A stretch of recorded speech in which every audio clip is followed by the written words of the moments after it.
Hey guys, welcome back to the channel. This is a story about what if Naruto is neglected by family and trained by Kuranai. Before I start, please support for more amazing content and do consider subscribing to my channel and share this video with your friends. And check out the description as well. Let's start the video. Okay, first things first, this story is about Naruto being respected around the village and will not be the Jinchuriki. Also Naruto will be 3 years older than the rest of the rookie 9. I am going to make it so everyone knows who Naruto's parents are. The kyuubi attack will happen like it did in the original show, leading to Naruto's dad dying while sealing it into a newborn, who will be treated like Naruto was when he was the Jinchuriki and will also act the same, a ramen-loving knucklehead. At first there will be a lot of time skips, but I promise it will only be for one chapter. Naruto's character. Naruto will have all the Uzumaki and Namikaze scrolls and will have Kakashi and Jiraiya helping him out, so naturally he will be strong. I will not make Naruto stupid. I have decided to make him intelligent and calm. He will not be a genin when the rookie 9 are, but I'll leave it there. It was a bright sunny day for the village of Konohagakure. The sounds of birds chirping, children laughing, and the sound of people talking could be heard echoing through the streets. All in all, today was a typical normal day for the peaceful village. Unfortunately for one spiky blonde-haired Jounin, he had been summoned by the Hokage Council for an important meeting. As he was walking through the streets nodding to those who greeted him, he couldn't help but think back to when his life changed drastically 12 years ago. The blonde sighed while looking up at the clouds, still continuing to head to his destination. Flashback. Gusan cried, a 3-year-old blonde desperately looking for his parents. He continued running through the house, checking everywhere until he reached the last room. It was his father's study. He opened the door and saw 2 large figures. One had blonde spiky hair with long bangs and deep blue eyes, the other had long beautiful red hair with clear purple eyes. They were both in their battle uniforms. The blonde had a Jounin vest with a large white cloak with red flames at the bottom. The woman had a Jounin vest too, but she had a large katana strapped on her back. The 2 figures looked towards the door and saw the frightened 3-year-old. Sachi, the red-haired woman said, walking towards the boy. She got on her knees and hugged him. The small blonde quickly wrapped his arms around his mother, crying into her vest. "SSHH, mommy's here, everything's going to be alright." Nari-chan. Naruto quickly calmed down, hiccuping slightly. The sudden appearance of 2 more figures made the large blonde look towards the window ledge. The 2 figures stepped into the light, revealing themselves. One had a goat mask on, while the other wore a Konoha headband on an angle, hiding his left eye. He had spiky gray hair that was also on an angle. He also wore a mask covering his mouth. The goat masked Anbu was the first to talk, however. "Okage-sama, Kushina-sama, the demon is on its way. It's less than a minute away from the village." The blonde nodded, picking up a pile of Fuinjutsu scrolls and sighed. The large blonde walked towards his son, and like his wife he kneeled down, putting the palm of his hand on his son's head, ruffling his hair and smiling. "Minato-sensei," the gray-haired teenager said, walking towards the trio. "I know Kakashi." Minato started only to be interrupted by the sound of a large explosion. He sighed. "I guess the kyuubi is already here then, but I can't help but think something's not right here. Why would the kyuubi randomly attack a village?" Minato thought. Minato then placed his hand underneath Naruto's chin, so he was looking him in the eye. "You're going to be an important ninja, Naruto, one day. One that will make this village proud of you, as we are, Kakashi. Take care of Naruto, please. I will go meet the fox in a couple of minutes, so stay here with him please," Minato said, tears staining his cheeks. Kakashi nodded his head and walked over towards Naruto, placing a hand on his shoulder. "Hi, sensei." Minato looked at his wife, knowing what she was about to do. "You're going to meet it, aren't you?" he asked, looking at the fire in her eyes. She nodded while looking at Naruto. "Nari-chan, mommy's going to be gone for a little while. You be good for Kakashi, remember we love you and will always be proud of you." Kushina finished kissing Naruto's forehead. She walked towards the open window where the kyuubi was visible and was trampling on buildings with its 9 giant tails waving. Kushina jumped onto the window ledge and gave Naruto one last glance, showing her tear-stained eyes, and blew him a kiss and left in by Shunshin. Minato stood up, taking a deep breath, and left in a yellow flash. Naruto stood terrified at the sight of the 9-tailed demon. As he looked outside the window, a large explosion brought Naruto out of his trance. The explosion was where his mother had gone to. He felt tears flow down his cheeks and fell to his knees. "Kasan." Naruto shouted, shaking. Kakashi grabbed Naruto and brought him into a hug and pulling his head down so he couldn't see what was happening outside. Naruto's vision suddenly started to become blurry and his head started to spin. He felt his eyes roll into the back of his head. He heard Kakashi shout his name, but he couldn't react as he felt himself lose consciousness. Several hours later. Naruto slowly started to open his eyes, squinting. He saw a white ceiling hospital, Naruto thought, as he remembered being brought there after he had overtrained. He opened his eyes fully, looking around, noticing 3 nurses and tons of flowers and get well cards. He sighed and looked to the left to see who was sitting next to him. He smiled slightly as he saw Kakashi asleep in the chair, his one visible eye closed. Naruto's eyes widened when he realized why Kakashi was here. He began to panic, setting off the alarms on the machine next to him and also waking Kakashi up. Kakashi walked over towards Naruto, putting a hand on his shoulder, successfully calming Naruto. Naruto looked up to Kakashi with a questioning glance. "Naruto, we need to be quiet, the Hokage is about to make a speech to the whole village." Naruto nodded, but was concerned. He had never heard Kakashi call his father the Hokage, he had always called him sensei. Naruto looked out of the window where he could see the top of the Hokage tower. There was 3 figures, he couldn't make out who they were, then he heard one of the figures speak. "People of Konohagakure, tonight the village was attacked by the Kyuubi no Yoko. It has destroyed families and homes and caused great losses, such as Lady Namikaze, also known as Kushina Namikaze. She died sacrificing her life saving the west sector of Konoha. We also lost our beloved 4th Hokage, he died sealing the demon into a newborn baby. The child has saved us all today," the voice said using chakra. To enhance the sound, cries of outrage could be heard as soon as he finished his speech. "We must kill the baby, it's the demon," someone screeched, causing roars of approval. Kakashi shook his head at the stupidity of the villagers. "Silence all of you, this is how you treat the 4th sacrifice, so be it, but from today on anyone who mentions the Kyuubi being sealed away will be killed, as I here in Sarutobi have retook the mantle of the Hokage," the Sandaime roared, causing everyone to scatter. Naruto laid back in his bed staring at the ceiling until the door opening made him sit up. There, entering his room, was the Sandaime and a long white-haired man with red lines under his eyes. "It's good to see you up, Naruto-kun, the whole village have been worried about you. I'm sorry for your loss, Naruto-kun," the god of shinobi said, picking up one of the get well cards. Naruto nodded, not quite knowing what to say. "Naruto-kun, can I ask you something since I know you heard my speech?" Sarutobi asked and continued once he saw Naruto nod. "Naruto-kun, can you tell me what you think of the new baby that has the Kyuubi sealed inside him, and will you also become a ninja like your mother and father?" Hiruzen asked, getting a surprised look from Naruto. I believe that the baby is just a baby, so I don't hate him, and yes, I will become a ninja," Naruto said, getting a smile from the 3 older men. "And why, Naruto, what is your purpose of becoming a ninja?" the Sandaime asked curiously. "I want to become a ninja because I want to be able to protect those precious to me," Naruto said the last part with fire in his eyes. "Ah yes, that is a very noble reason. The will of fire burns through you, Naruto-kun." Brightly, "Naruto, I'd like you to meet someone, his name is Jiraiya and was your father's sensei and also your godfather." Naruto went wide-eyed at the man next to Hokage, who held a smile and walked forwards towards Naruto. "It's good to see you again, Gaki. The last time I saw you was when you were in diapers anyway. I have been allowed to stay in the village with you until you make Chunin, and I will train you in the way of the ninja along with Kakashi, so get some sleep, Tomer, you will be more tired than you have ever been." Jiraiya finished leaving the room with Hokage. Naruto laid back down and started to close his eyes. He still couldn't believe his parents were gone. However, he gulped at Jiraiya's last words. "What have I gotten myself into?" Naruto thought, drifting off to sleep. End of flashback. Naruto continued his walk towards the Hokage's tower. He was curious to what the council wanted. As he walked, he noticed the empty Uchiha district. He frowned, remembering his best friend. Flashback. The 4-year-old Naruto was walking throughout the streets of Konoha, waving at the civilians that greeted him. He frowned inwardly when they called him Naruto-sama or Namikaze-sama. He didn't like it because he felt he hadn't earned the respect yet, but knew they weren't going to stop due to who his parents were, so he continued his walk towards the Ninja Academy. He was excited because today was the day of his genin exam and he was certain he was going to pass. Naruto walked into the academy and into his classroom. He was rushed by fangirls. Even though he was polite towards them, he would never have an interest in any of them. He continued to walk up the stairs to his chair. He saw the dead last laughing at a prank he had done. Iruka Yamino. His parents were killed in the Kyuubi attack and acted stupid to get laughs and hid his sadness behind his mask. However, Naruto saw right through Iruka's mask and helped him whenever he could. Naruto sat down in his chair next to a black-haired boy who smiled once he saw Naruto, barely being able to sit down due to excitement. "I can't help but notice you're little excited, Naruto," the black-haired boy giving Naruto a questioning glance.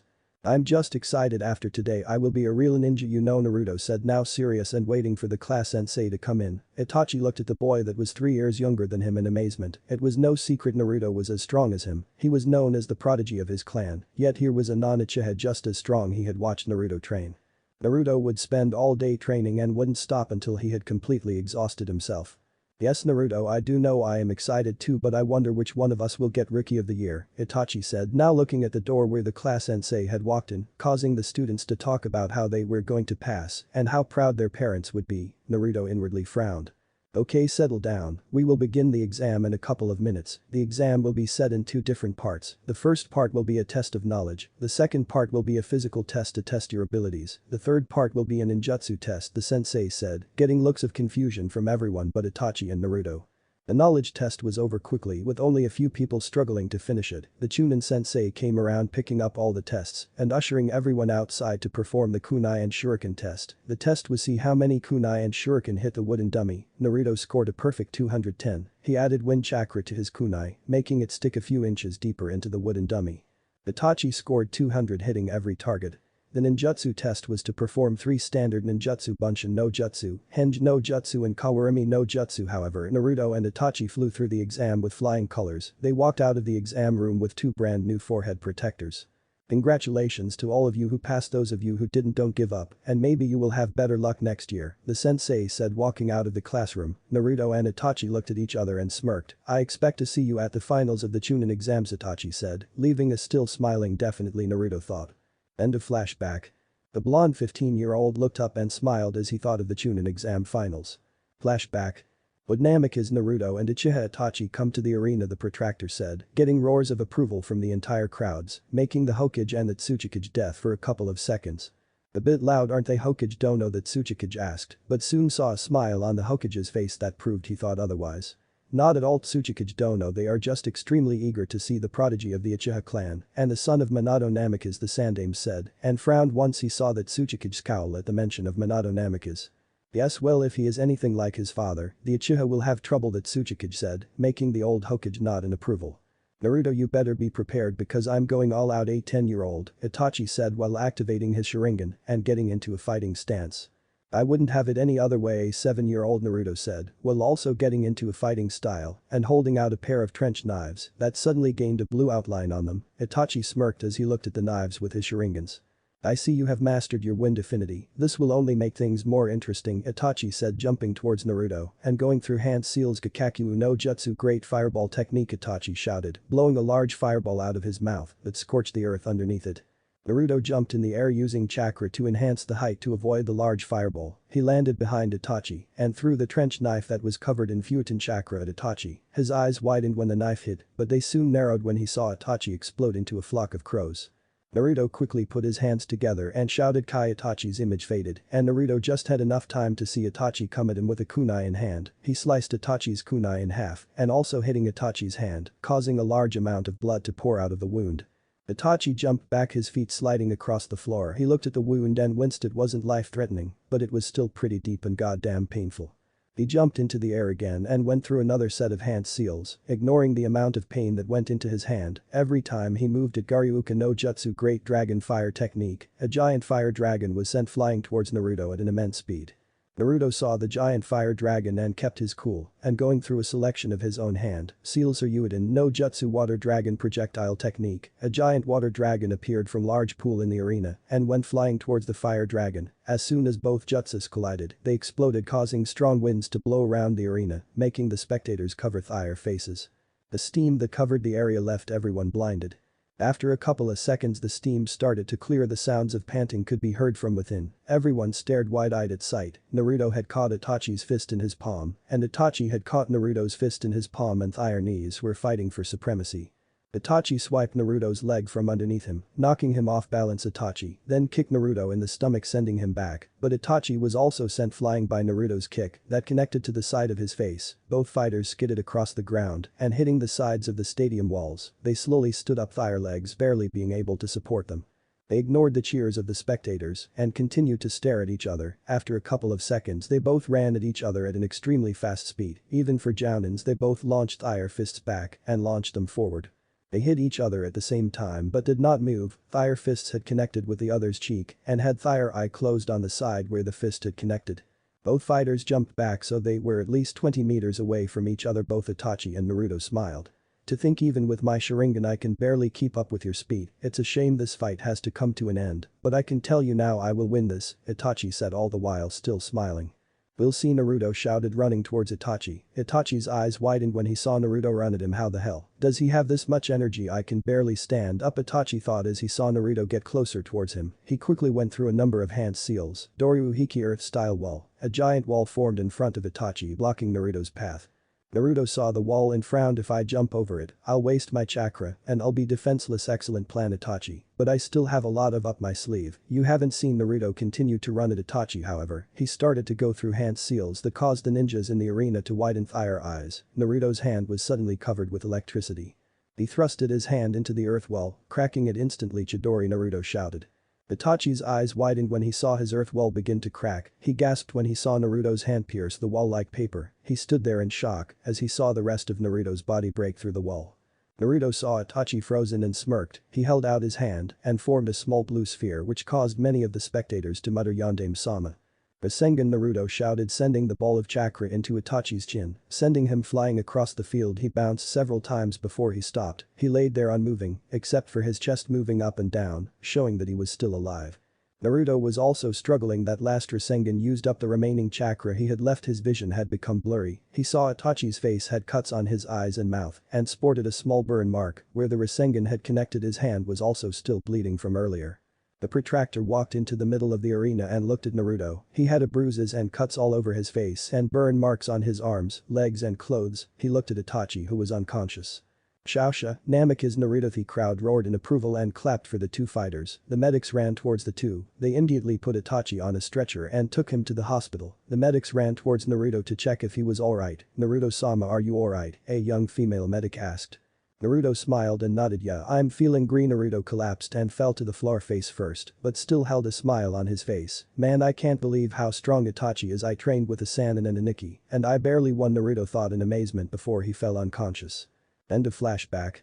Naruto frowned as he continued to walk towards the tower. He missed Itachi. They were like brothers. He smiled at the appearance of two people. One had purple hair. She wore a mesh top and a coat with a high collar. The other was a long black-haired woman. She had beautiful red eyes and wore a red and white bandaged uniform that showed a lot of leg, much to his enjoyment.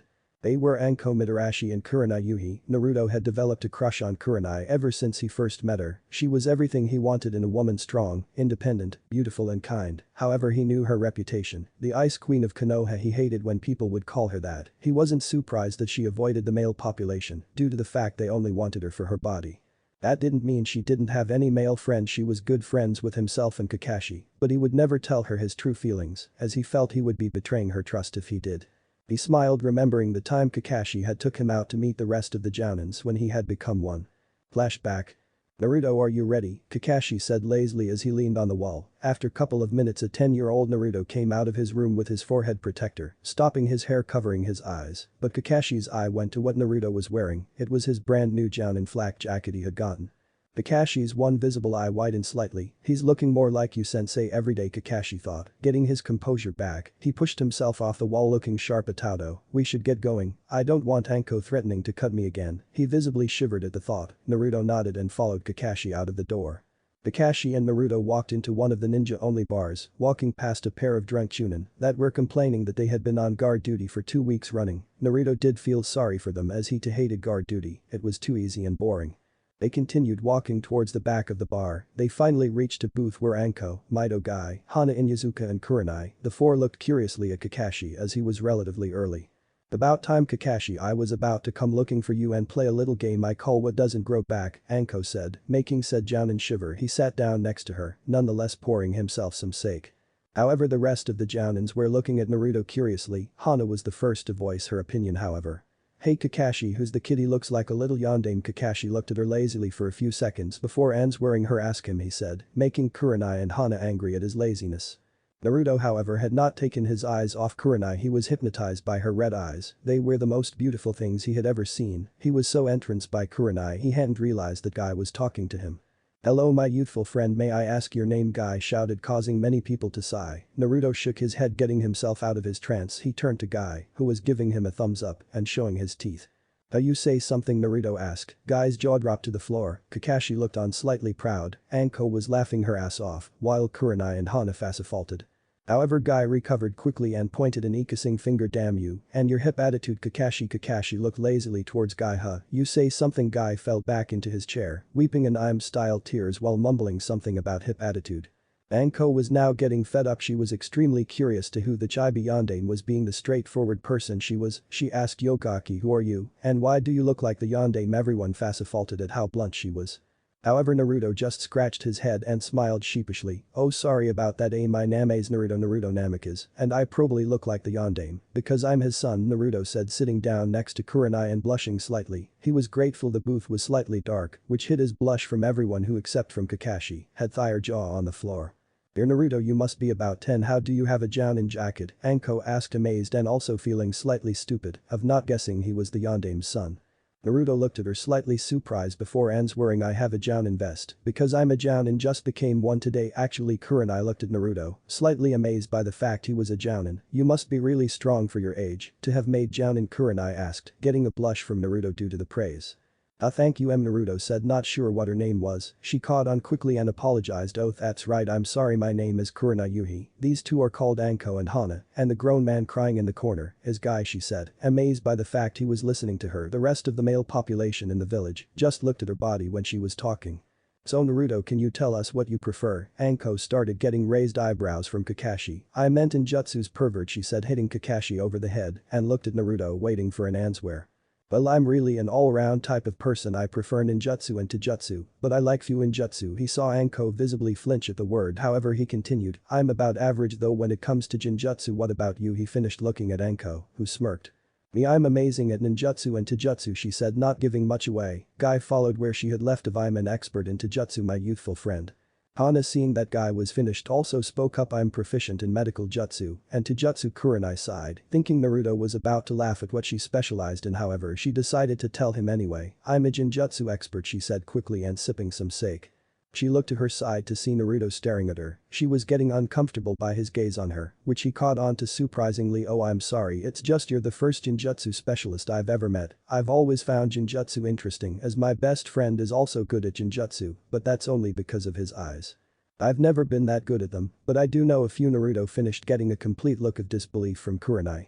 Kuranai looked at Naruto with a newfound respect. What, he finds jinjutsu interesting? Usually when I tell people about jinjutsu they don't even care. I think I could become friends with you, Naruto. Kuranai thought as she suddenly smelt the scent of smoke, making her frown, knowing who it was already. A tall figure appeared into the booth. He had spiky black hair, a shapely beard, and was hanging a cigarette out of his mouth. Hello, Kuranai-chan, Hana, Kakashi, Guy. He nodded to each of them and pulled a seat to the table. Hello, Asuma, my youthful friend. What brings you here tonight? Guy asked. Just getting a drink before going to bed, Asuma said, getting a snort from Anko. Got something to say, Anko, he said with venom. Anko looked at him, unaffected by his hate. It was no secret that Anko and Asuma hated each other. Anko hated Asuma because he was a pig, in her words, using women and smoking. Asuma hated Anko because she had turned him down for a little fun, as he would call it. He also hated the fact she was with Kuranai, so he couldn't talk to Kuranai alone. He was attracted to Kuranai but always got turned down whenever he asked her out.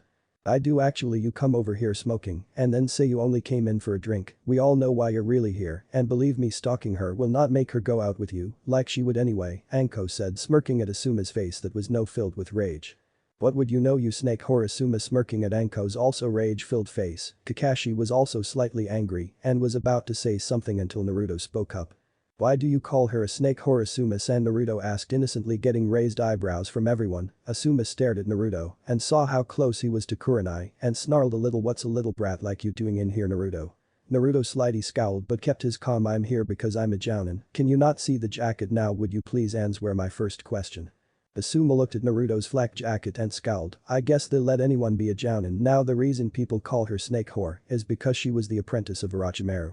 Naruto looked at Asuma, a little disgusted. That's it, who cares if she was the apprentice of Orochimaru? She's not him, and I doubt she's a whore, Naruto said with no emotion, startling Asuma a little, but then scoffed. What would you know, you're just a kitty, said Naruto, decided to ignore the comment and continue to talk to Kuranai about jinjutsu. After about half an hour later, Asuma stood up, getting ready to leave. He turned around to face Kuranai. Fancy having a little bit of fun, Kuranai-chan? Since it's your first time I'll make it special, Asuma said, winking at Kuranai, who looked completely disgusted. No, Asuma, I don't want to have fun with you, and I never will, so stop wasting my time by asking, she said rather coldly.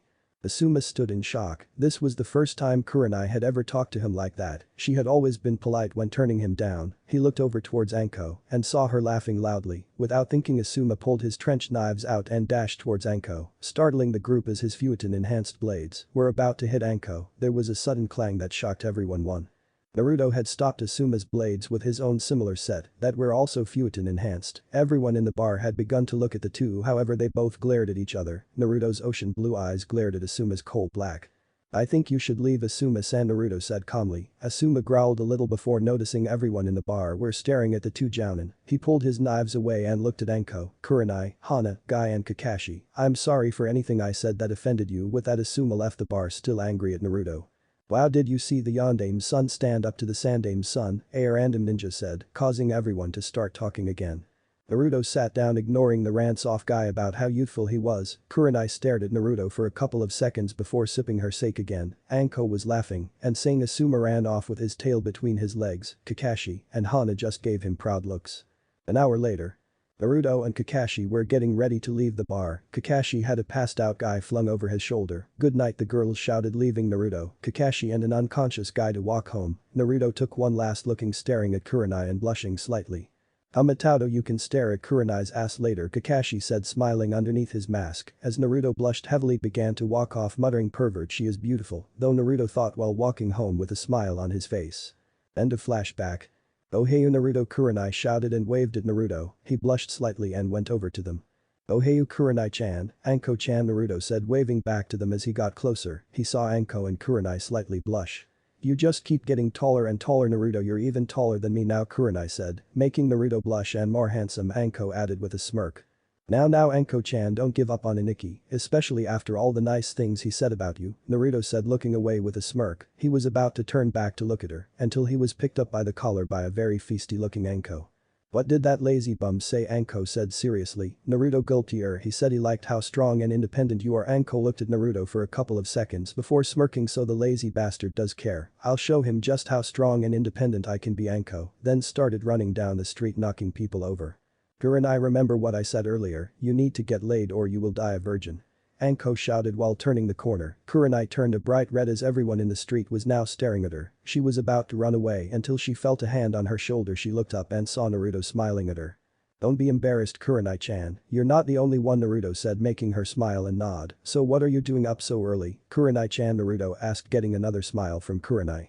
"Oh yeah, I nearly forgot, I went to see Hokage-sama to see who was on my genin team," Kurenai answered. "Oh yeah, I forgot you wanted the Hyuga heir on your team, Hinata, right? Did you get her?" Naruto asked, not realizing they were still stood in the middle of the street. "I also got Hana's brother Kiba and Shino Aburam," Kurenai said, making Naruto smile.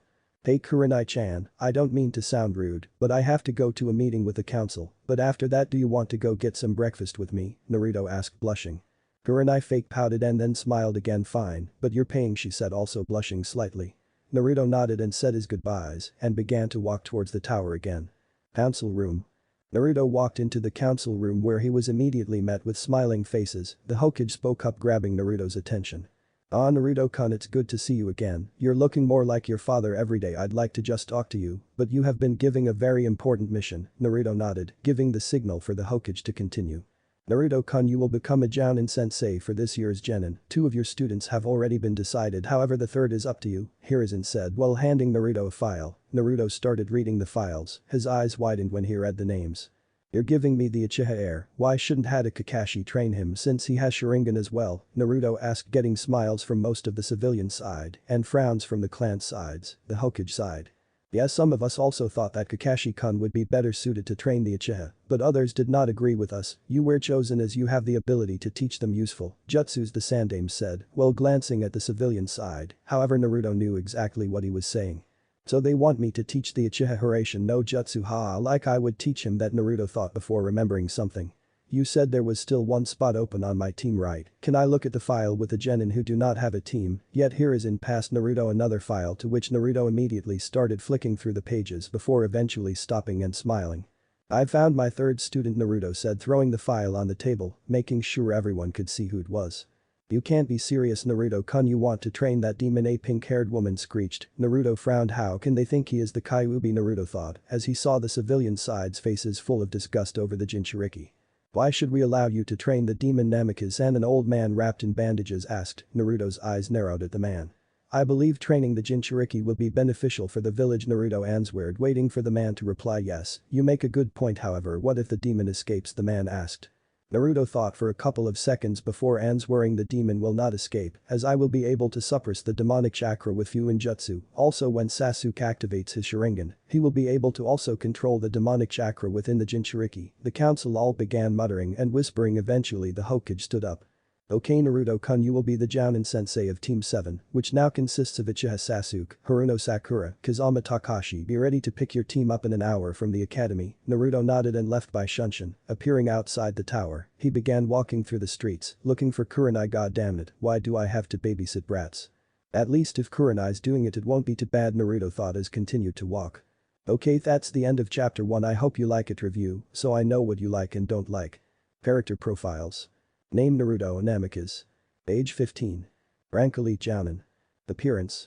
2008 9th 19 Naruto 416 The Legend of the Gutsy Ninja. Art The Gutsy Ninja 97,717,890 Mutali equals 1. Notes. Naruto is the son of Minato Namikaze and Kushina Uzumaki. He is loyal, calm and focused in almost every situation. He is also very intelligent and extremely talented in ninjutsu, taijutsu and fuinjutsu, and shows extreme eagerness to learn Jinjutsu. Naruto graduated from the academy at the age of 4 and made friends with both Itachi and Iruka. He graduated top of the class, gaining the title of Rookie of the Year. He became a Chunin at the age of 7 after beating Uchiha Itachi in the finals. He then later became a Jounin at the age of 10, where he later met the other Jounins. Naruto is extremely attracted to Kuranai Yuhi for both looks and personality, but chooses not to say anything due to his friendship with her, which has also made Asuma Sarutobi have a great dislike to Naruto. Name Kuranai Yuhi. Age 21. Rank Elite Jounin. Affinities Kaiten and Doten. Appearance. Notes. Kuranai is a loyal, caring, smart and calm woman. She is extremely talented at Jinjutsu and is known as Konoha's Jinjutsu Mistress. She is also called Konoha's Ice Queen due to always rejecting any advances by the male population. She is good friends with Naruto, Kakashi and Guy. She is also neutral to Asuma, even though she finds him annoying. She became a Genin at the age of 9 and a Chunin at the age of 13. Kuranai is also extremely good friends with Anko and Yuago and has a sisterly relationship to Hinata Hyuga. Recently she has slowly started to develop feelings for Naruto, but like him, she is too scared to tell him in case she ruins their friendship. Name Takashi Kazama. Age 12. Rank Genin. Signature move Kage Bunshin no Justu. Affinities unknown. Status Jinchuriki. Appearance. Notes. Takashi is a caring young boy with an incredible amount of chakra. He has been mistreated his whole life due to his status as the Jinchuriki of the Kyuubi no Yoko. He has suffered from neglectance by the villagers, so in order to get attention pulls pranks. He graduated from the academy dead last at 12 by learning the Kage Bunshin no Jutsu and beating up Mizuki, earning his Genin rank. When Iruka said Takashi was his best student, he is also infatuated with Sakura Haruno, but is always being constantly hit by her and the rest of Sasuke's fan club. He has developed a rivalry with Sasuke and also understands Sasuke better than most as he too lost his parents. Name Kakashi Haddock. Age 29. Chapter 2. AN, Author's Notes. Speech Character Voices. Thoughts Character Thoughts. Speech Ba Summon, Demon Voice or Jutsus. Thoughts Ba Summon or Demon Thoughts. Naruto walked down the very crowded street where the people were getting ready to open their stores. He greeted a few civilians who bid him good morning, but his mind was set on something else, or to be more precise, someone else. He was looking for Kuranai so they could get some breakfast before they met their Genin team. As he walked past the dango store, he had a glimpse of black and red. He smiled as he saw Kuranai walking towards him. She was wearing her usual red and white bandaged outfit with a Jounin flak jacket on top. She smiled once she saw Naruto. Hey Kurenai-chan, Naruto said as he walked towards her. You ready to get some breakfast? He asked with a blush.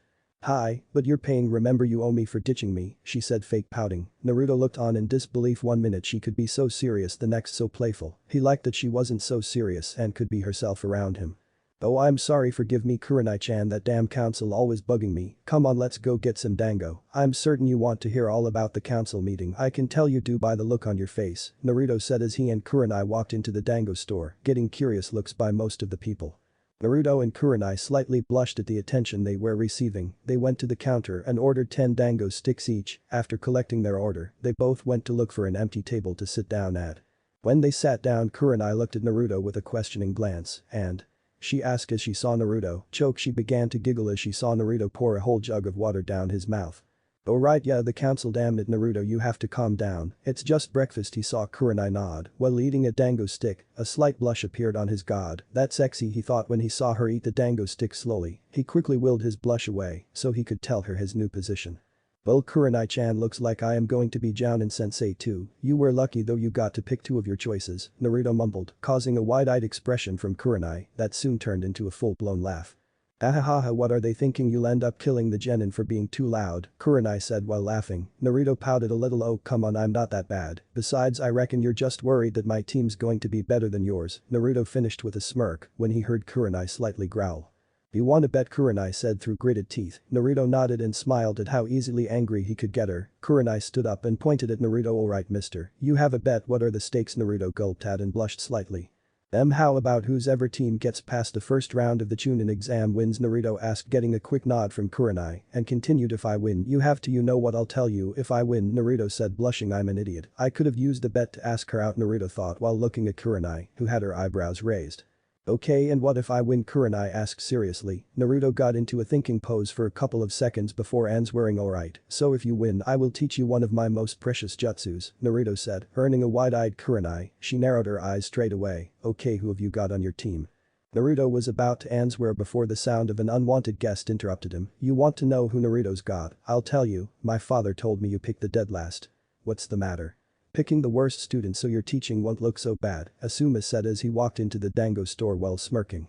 Naruto narrowed his eyes at Asuma. "Unlike you Asuma, I don't care what people think of me. I picked Kakashi because everyone deserves a chance despite their status," Naruto said while standing up and glaring. "Not everyone cares about themselves." Asuma glared at Naruto and put his hands near his trench knife holders ready to remove the blades. Naruto also put his hands near his trench knife waiting for Asuma to make his move. "Whatever, I don't care what you think," Asuma said, bending his knees slightly. Naruto also bended his knees and was about to lunge when he heard a voice that made him stop. "Stop it both of you." Kuranai stood up, standing between them. She glared at Asuma, causing him to back off a little. "I suggest you leave Asuma," Kuranai said coldly. Asuma was taken back a little by the coldness in her voice, however he looked at Kuranai. "I'm sorry for ruining your breakfast, Kuranai-chan," he said, hoping she would forgive him, but inwardly he didn't care, since he was only interrupting the time Naruto was hanging out with her. "Just go," she said, pointing towards the exit of the dango store. Asuma nodded and sunshined away. Kuranai turned around and began to walk towards Naruto. I'm sorry." Naruto was interrupted by Kuranai, who had leaned up and kissed Naruto on the cheek and kept herself in that position for several seconds before letting go, leaving a heavily blushing Naruto and an also slightly blushing Kuranai.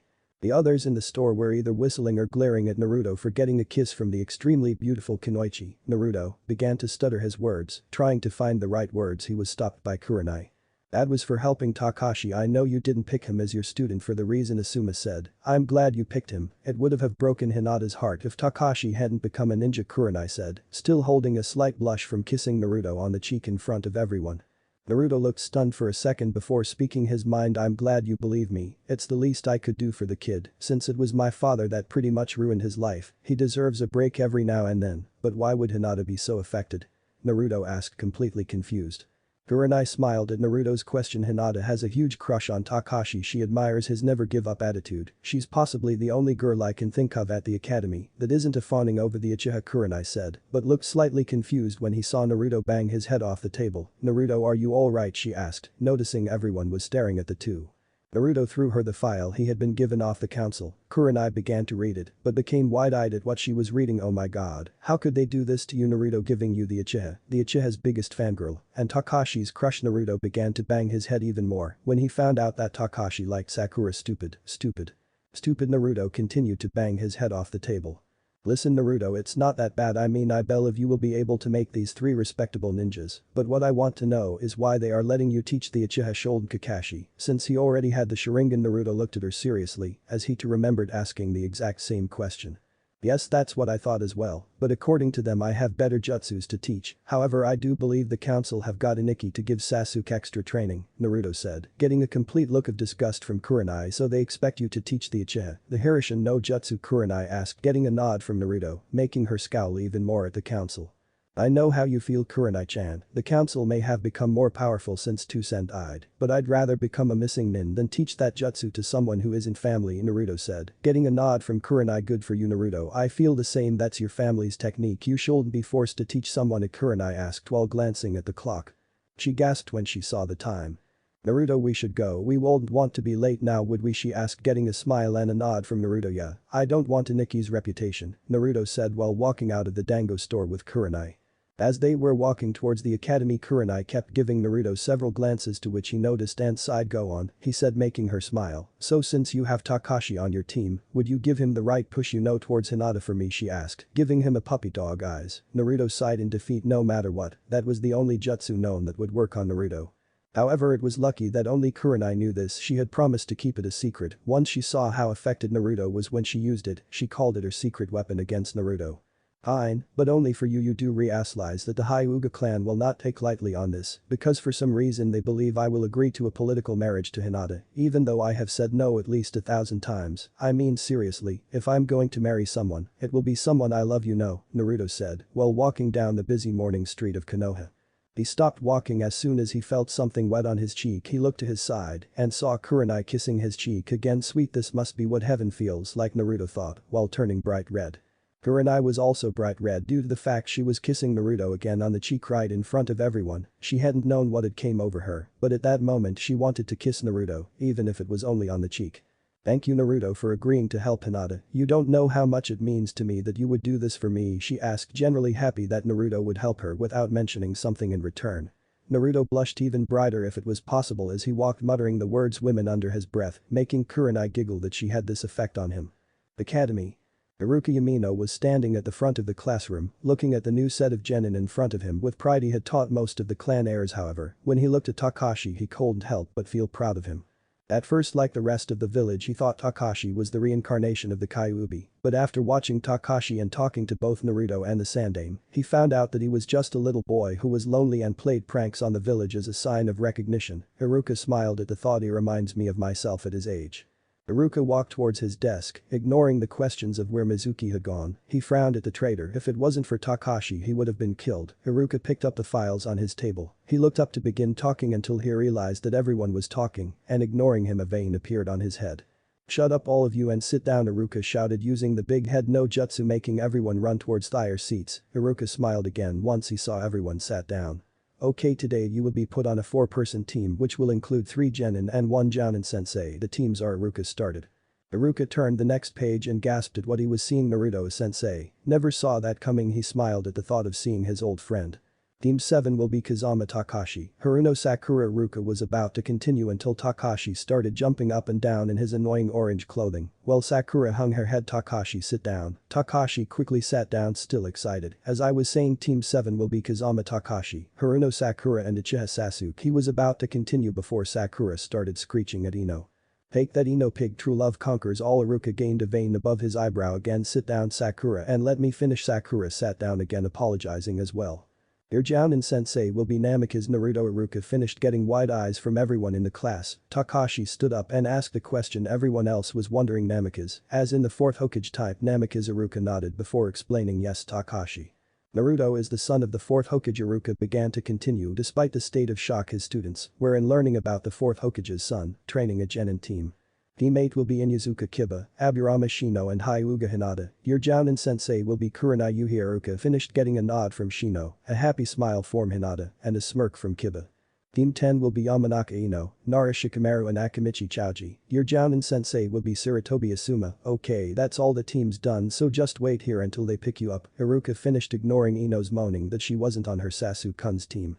After 10 minutes the door opened, revealing Asuma. He looked around, spotting the Ino Shikacho group. Team 10, follow me, he said, walking outside the room, quickly being followed by the 3 genin. As he walked down the corridor he saw 2 figures. He frowned when he spotted them, but he stopped to greet them for the sake of the genin. Hello, Kurenai-chan. Naruto, he said in neutral tone, but was inwardly fuming over the fact Naruto was spending so much time with Kurenai. Naruto and Kurenai looked at Asuma and saw 3 kids behind him. Hello, Asuma, these must be your genin, Kurenai said in a calm voice. She smiled at the 3 genin. Yeah, you should go pick up your genin teams, you don't want to be late, Asuma said. Kuranai looked at Naruto for a second before turning to Asuma. "We're not late, you're just early," Kuranai said with a smile causing Naruto to chuckle. Asuma frowned a little. "Anyway, I guess we should be going, Kurenai-chan," Naruto said, ignoring the slight growl Asuma gave. Kurenai nodded and began to walk towards the classroom with Naruto. Asuma looked towards his genin team and saw Choji eating a packet of crisps. Shikamaru was looking at Naruto with raised eyebrows, and Ino was drooling while looking at Naruto. "Who is that Asuma-sensei?" Ino asked. Asuma sighed knowing who she was on about. "That Ino is Naruto Namikaze," Asuma said, getting a shocked expression from Ino before she scowled. "Damn forehead, getting Sasuke-kun on her team and having Naruto-kun as her sensei." Asuma sighed and continued to walk. "Troublesome," Shikamaru muttered as he followed Asuma. Naruto looked at the classroom door for a second, hesitating slightly. He turned around when he felt a hand on his shoulder. Kurenai was giving him a warm smile. "While don't worry Naruto, you're going to do great." Naruto nodded and smiled. "Thank you, Kurenai-chan," Naruto said as he opened the door. The rest of the genin were all waiting patiently except Takashi. "Where is he?" Takashi whined, getting a sigh from Iruka. "Takashi, it is still early, have some patience," Iruka said, getting defeated nod from Takashi. Meanwhile Sasuke was brooding in the corner, thinking about the new Jounin sensei that was going to be training him. "Chen, this Naruto must be powerful. If he was chosen to train me, the council would have made sure of that. But why don't I know anything about him?" "Iruka sensei will know something about him," Sasuke thought while standing up. "Iruka sensei, what can you tell us about Naruto Namikaze?" Sasuke asked, getting a surprised look from everyone. "Well, Sasuke Naruto is one of the strongest Jounin in the village, only rivaled by Hada Kakashi. He graduated from the academy at the age of 4 and became a Chunin at age 7. He finally became a Jounin at the age of 10. Iruka finished, getting complete widening of eyes from everyone. Sasuke sat back down with a smirk on his face. "Good, I need a strong sensei to defeat him," Sasuke thought, rage building inside of him over the thought of his older brother. The door slowly opened, revealing two figures. Naruto and Kurenai walked into the room. Looking around, Kurenai saw Hinata and smiled. She saw Shino looking at her through his shades. Finally she looked at Kiba, who was giving her lustful looks. She sighed. "Looks like I'm going to have to beat the pervertedness out of him." Naruto also looked around and saw Sasuke staring at him. Wow, he looked so much like Itachi. He turned his gaze towards the female of his new team. Sakura was giving him the same looks. Ino was drooling slightly onto her table. "Ah, fangirls." Finally Naruto looked at Takashi, who was smiling. He seemed so happy, but I can see through that mask." Takashi, Naruto thought as he walked towards Iruka. "Oh hey Iruka," Naruto said as he walked over to Iruka and smiled. "It's good to see you again, Naruto. I never thought you would pick up a genin team," Iruka said, smiling. Naruto was about to speak again, but Sakura interrupted. "Wait, this is Naruto Namikaze, but he doesn't look that much older than you," she screeched, getting a frown from both Iruka and Kurenai. "Show some respect, Sakura. Naruto may be young, but he is strong. He even beat Uchiha Itachi in the final round of the Chunin exams," Iruka said. Naruto smiled at his old friend, as did Kurenai. She looked at her genin squad before speaking. "Meet me at training ground 8 in 10 minutes," she said, sunshining away. Naruto smiled before looking up to the last three genin. "Meet me on the roof in 5 minutes," Naruto said, disappearing in a yellow flash, leaving the three genin and Iruka stunned. "I can't believe he finally learned it," Iruka said with a smirk. "Learned what, Iruka-sensei?" Takashi asked while running his hand through his long brown hair. Iruka looked at Takashi with confusion until he remembered Takashi not being in the lesson when they learnt about the fourth Hokage's techniques. That Takashi was the Hiraishin no Jutsu, the jutsu that gave the Yondaime Minato Namikaze the moniker. Konoha's yellow flash, Iruka said, causing the three genin's eyes to widen. "You better hurry up, Naruto does not like waiting," Iruka said, walking out of the room. Sasuke stood up, running towards the door. "He beat Itachi. He can tell me how he did it," Sasuke thought as he began to run up the stairs, quickly followed by Takashi and Sakura.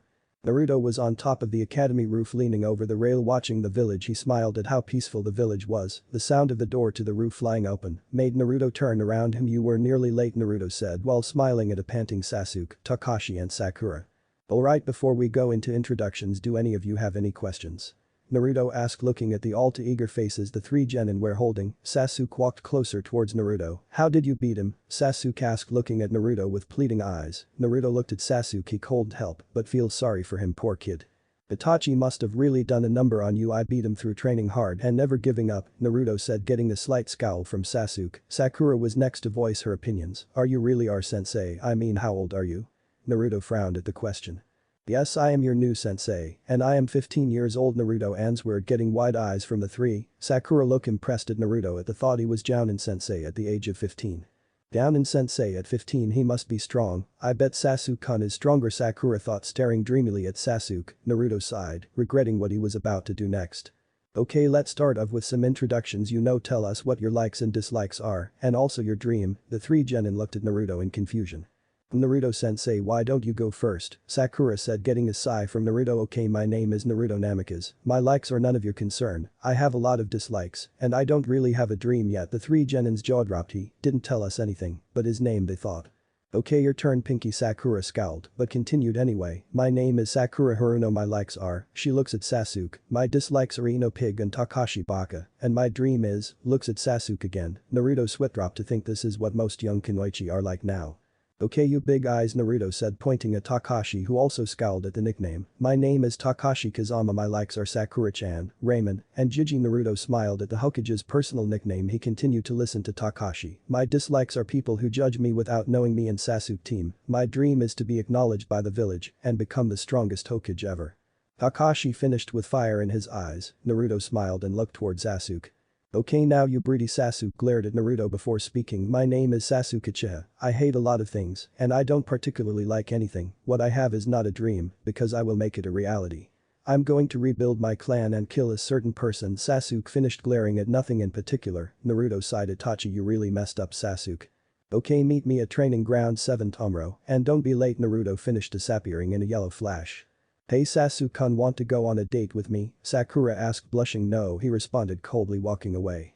Sakura-chan, I'll go. Oh, Takashi started, but stopped by the sudden punch on his head. No, Takashi Baka. Sakura walked off, fuming over Sasuke's rejection. Naruto appeared in the Jounin lounge in a yellow flash. He walked over to Anko and Kurenai, who were already talking. God, I don't think they could have gave me a more difficult team, Naruto said as he fell into the chair. Anko and Kurenai giggled at Naruto. Kurenai put her hand on Naruto's shoulder, causing him to blush. Don't worry, Naruto, I'm sure you'll be an excellent sensei. Naruto smiled and nodded at Kurenai. You're right, especially considering I'm going to win that bet, Naruto said, making Kurenai smile. We'll see, Kurenai said while sipping her sake. Anko looked at the two in confusion. She had known Naruto and Kurenai were good friends, but what they were doing was borderline flirting. Anko grinned at the thought. Oh, Nai-chan. Kurenai looked over towards Anko while taking another sip of sake. So when are you and Naruto going to? Kurenai blinked for a couple of seconds before Anko's words sunk in. She spat her sake all over the table and went completely bright red. She looked at Naruto, who was the exact shade of color she was showing. WWH, what why you mean, Anko-chan? Kurenai asked, trying to play innocent. Anko smiled at her friend. Oh, I was just wondering when you two were going to lose your virginities to each other. Naruto and Kurenai went even brighter red this time. What, me and Naruto are just friends? Kurenai shouted at Anko, making her laugh insanely. Sure, keep telling yourself that, Nai-chan, Anko said, sipping some of her own sake. Naruto, seeing how out of hand this could get, decided to intervene. So Kurenai-chan, what were your genin like? Naruto asked, getting a sigh from Kurenai. Well, Shino barely talks, Kiba is totally hormonal, and Hinata, she is still too shy. Oh, by the way, are you pushing Takashi in the right direction? Kurenai asked, glad that Naruto had changed the subject. Not yet, but I will add a little comment there, and then, by the way Sakura treats him, it won't be long before he finds Hinata, Naruto said, getting a smile from Kurenai. Thank you, Naruto-kun, Kurenai said, quickly putting her hand over her mouth and blushing. Naruto, for his part, was not holding up any better and had turned bright red. Anko, however, was not so embarrassed. Ah, so it's Naruto-kun now, is it, Nai-chan? Just when did you two get so close? Oh, well, look at Naruto, you've embarrassed him. Kurenai looked at Naruto and saw he had gone completely bright red. Oh, Naruto, I'm sore, Kurenai started, but was interrupted by Naruto, who had lost all trace of his blush. You don't have to apologize, besides I don't mind you calling me that, Naruto said, smiling at her, causing her to blush and nod thankfully at Naruto. Anko, however, decided she hadn't finished teasing the pair. So Nai-chan, when's the wedding? Kurenai glared at Anko, but what surprised her the most was Naruto standing up. Anko, I suggest you stop teasing Kurenai-chan, as she has always been kind to you and helped you, especially with any problems you had with Aniki. Anyway, I'm out of here. I'll see you later, Kurenai-chan. Anko. Naruto finished his speech, speaking emotionlessly and frightening Anko a little. Kurenai was also shocked that Naruto would stand up for her like that. She had known Anko was teasing, but she also knew Anko didn't know when to stop. Anko was about to apologize to Naruto, but sighed when she saw him vanish in a yellow flash. She looked at her best friend with regret in her eyes. I'm sorry, Nai-chan, me and my big mouth, I just keep causing you problems, don't I? Kurenai looked genuinely surprised at Anko's statement before smiling at her best friend. Don't worry about it, Anko-chan, I knew you were teasing, even if you did go a little too far, but if I ever hear you call yourself a problem again I will hit you. It was now Anko's turn to look surprised. It was the first time that Kurenai had ever threatened to hit her. She smiled, however. Thank you, Nai-chan, when I see Naruto I will also apologize to him as well. You two have been nothing but supportive towards me, but Nai-chan, I've known you long enough to know when you genuinely like someone, so let me ask you something. How do you feel about Naruto? Anko asked, grateful that her friend had forgiven her and helped her through her life, but now she wanted to see her friend as happy as she was when she was with Kakashi. Kurenai looked down for a couple of seconds in deep thought. Do I like him like that? I mean, he's not a pervert, he doesn't think I'm weak because I'm a woman, he is also very handsome. Smart and funny also, he never tries to take advantage of me. Could I possibly be falling in love with him? No, we are just friends. If something were to happen between us and made us hate each other, I don't think I could bear it. We must stay friends, it's not like anything could happen between us, right? Kurenai thought while obviously lying to herself. Over the years she had become more and more attracted to Naruto. Every year he seemed to get even more handsome. It took every bit of willpower she had not to just kiss him. Kurenai looked up to Anko's sadness in her eyes. Please Anko-chan, can we just drop it? Kurenai pleaded. Anko looked at Kurenai and nodded, knowing how much of a turmoil her friend was going through. Fine, but sooner or later you're going to have to face this head on, Anko said, while inside was thinking about something completely different. To think you of all people have melted the Ice Queen Naruto. From this day forward, I am going to do whatever I can to get you two together. Anko then began to talk to Kurenai about a guy she had tortured information out of. Hokage Monument. Naruto appeared on top of his father's head with yellow flash. He sighed and sat down, leaving his legs dangling over the side. He smiled slightly. I wonder how different my life would be if you two were here. I know you would laugh if you saw my new students. I just don't think I'll ever be able to get them to work together. How did you do it, Dad? Naruto sighed and chuckled slightly. I wonder what you and Mom would think about my crush on Kurenai-chan. The presence of a chakra signature caused Naruto to turn around, looking at the person interrupting his peaceful time. Naruto turned around and was surprised to see Kakashi walking over towards him. However, Naruto noticed straight away that he didn't have his emotional mask on. Naruto was shocked at how lonely Takashi's eyes were. I'm sorry I never helped you before, Takashi, but I will now. Naruto frowning inwardly, but smiled nonetheless to try make Takashi feel more at ease. Oh hello Takashi, what brings you up here? Naruto asked as Takashi walked over towards him and sat down on the yandame's head next to Naruto. Takashi sighed, looking down at the village, sadness clearly visible in his slightly larger than normal eyes. Just needed somewhere to think, that's all Naruto-sensei, Takashi said, still not looking at Naruto. Naruto however looked towards Takashi and smiled while laying back, letting the sun hit him. I guess great minds think alike, but why the yandame's head? Naruto asked, waiting for Takashi to answer. Takashi had a small smile on his face as he answered. Well, I've always looked up to the fourth, I want to be like him, strong, respected and to become the Hokage, he said while smiling at the village. Naruto, while still laid down, looked at Takashi through the corner of his eyes and smiled. Well, those goals will be difficult to achieve, but I believe you will be able to do it. Takashi's eyes widened and snapped his head towards Naruto. Naruto-sensei believes in me. Does this mean he acknowledges me? The brown-haired boy thought while tears formed around his eyes. However, he had remembered a certain question he had been wanting to ask Naruto when they were alone. Why me? Takashi asked, getting a sigh from Naruto. Why did your father choose to seal the kyuubi in me? Takashi finished, waiting for Naruto to respond. Naruto sat back up and looked up at the clouds. That's a good question. I myself had been wondering that for years, but after all hearing stories about you from everyone, I think I understand why. My father was a kind man and a great father, but he was the Hokage first. My father was a very good judge of character. I believe he saw something in you, and until now I never knew what it was. Naruto stopped looking at the clouds and faced Takashi, who was looking at Naruto with pleading eyes. What is it? What do you see? Takashi asked, barely being able to hold his tears in his eyes. Naruto smiled and put his hand on Takashi's shoulder. Your determination. I truly believe that you are the only person in the village who has the ability to hold the kyuubi at bay while taking the hatred of the village. You are what Hokage-sama says, you are a hero, so don't forget that you are the jailer, not the prisoner. Naruto finished, watching tears fall from Takashi's eyes.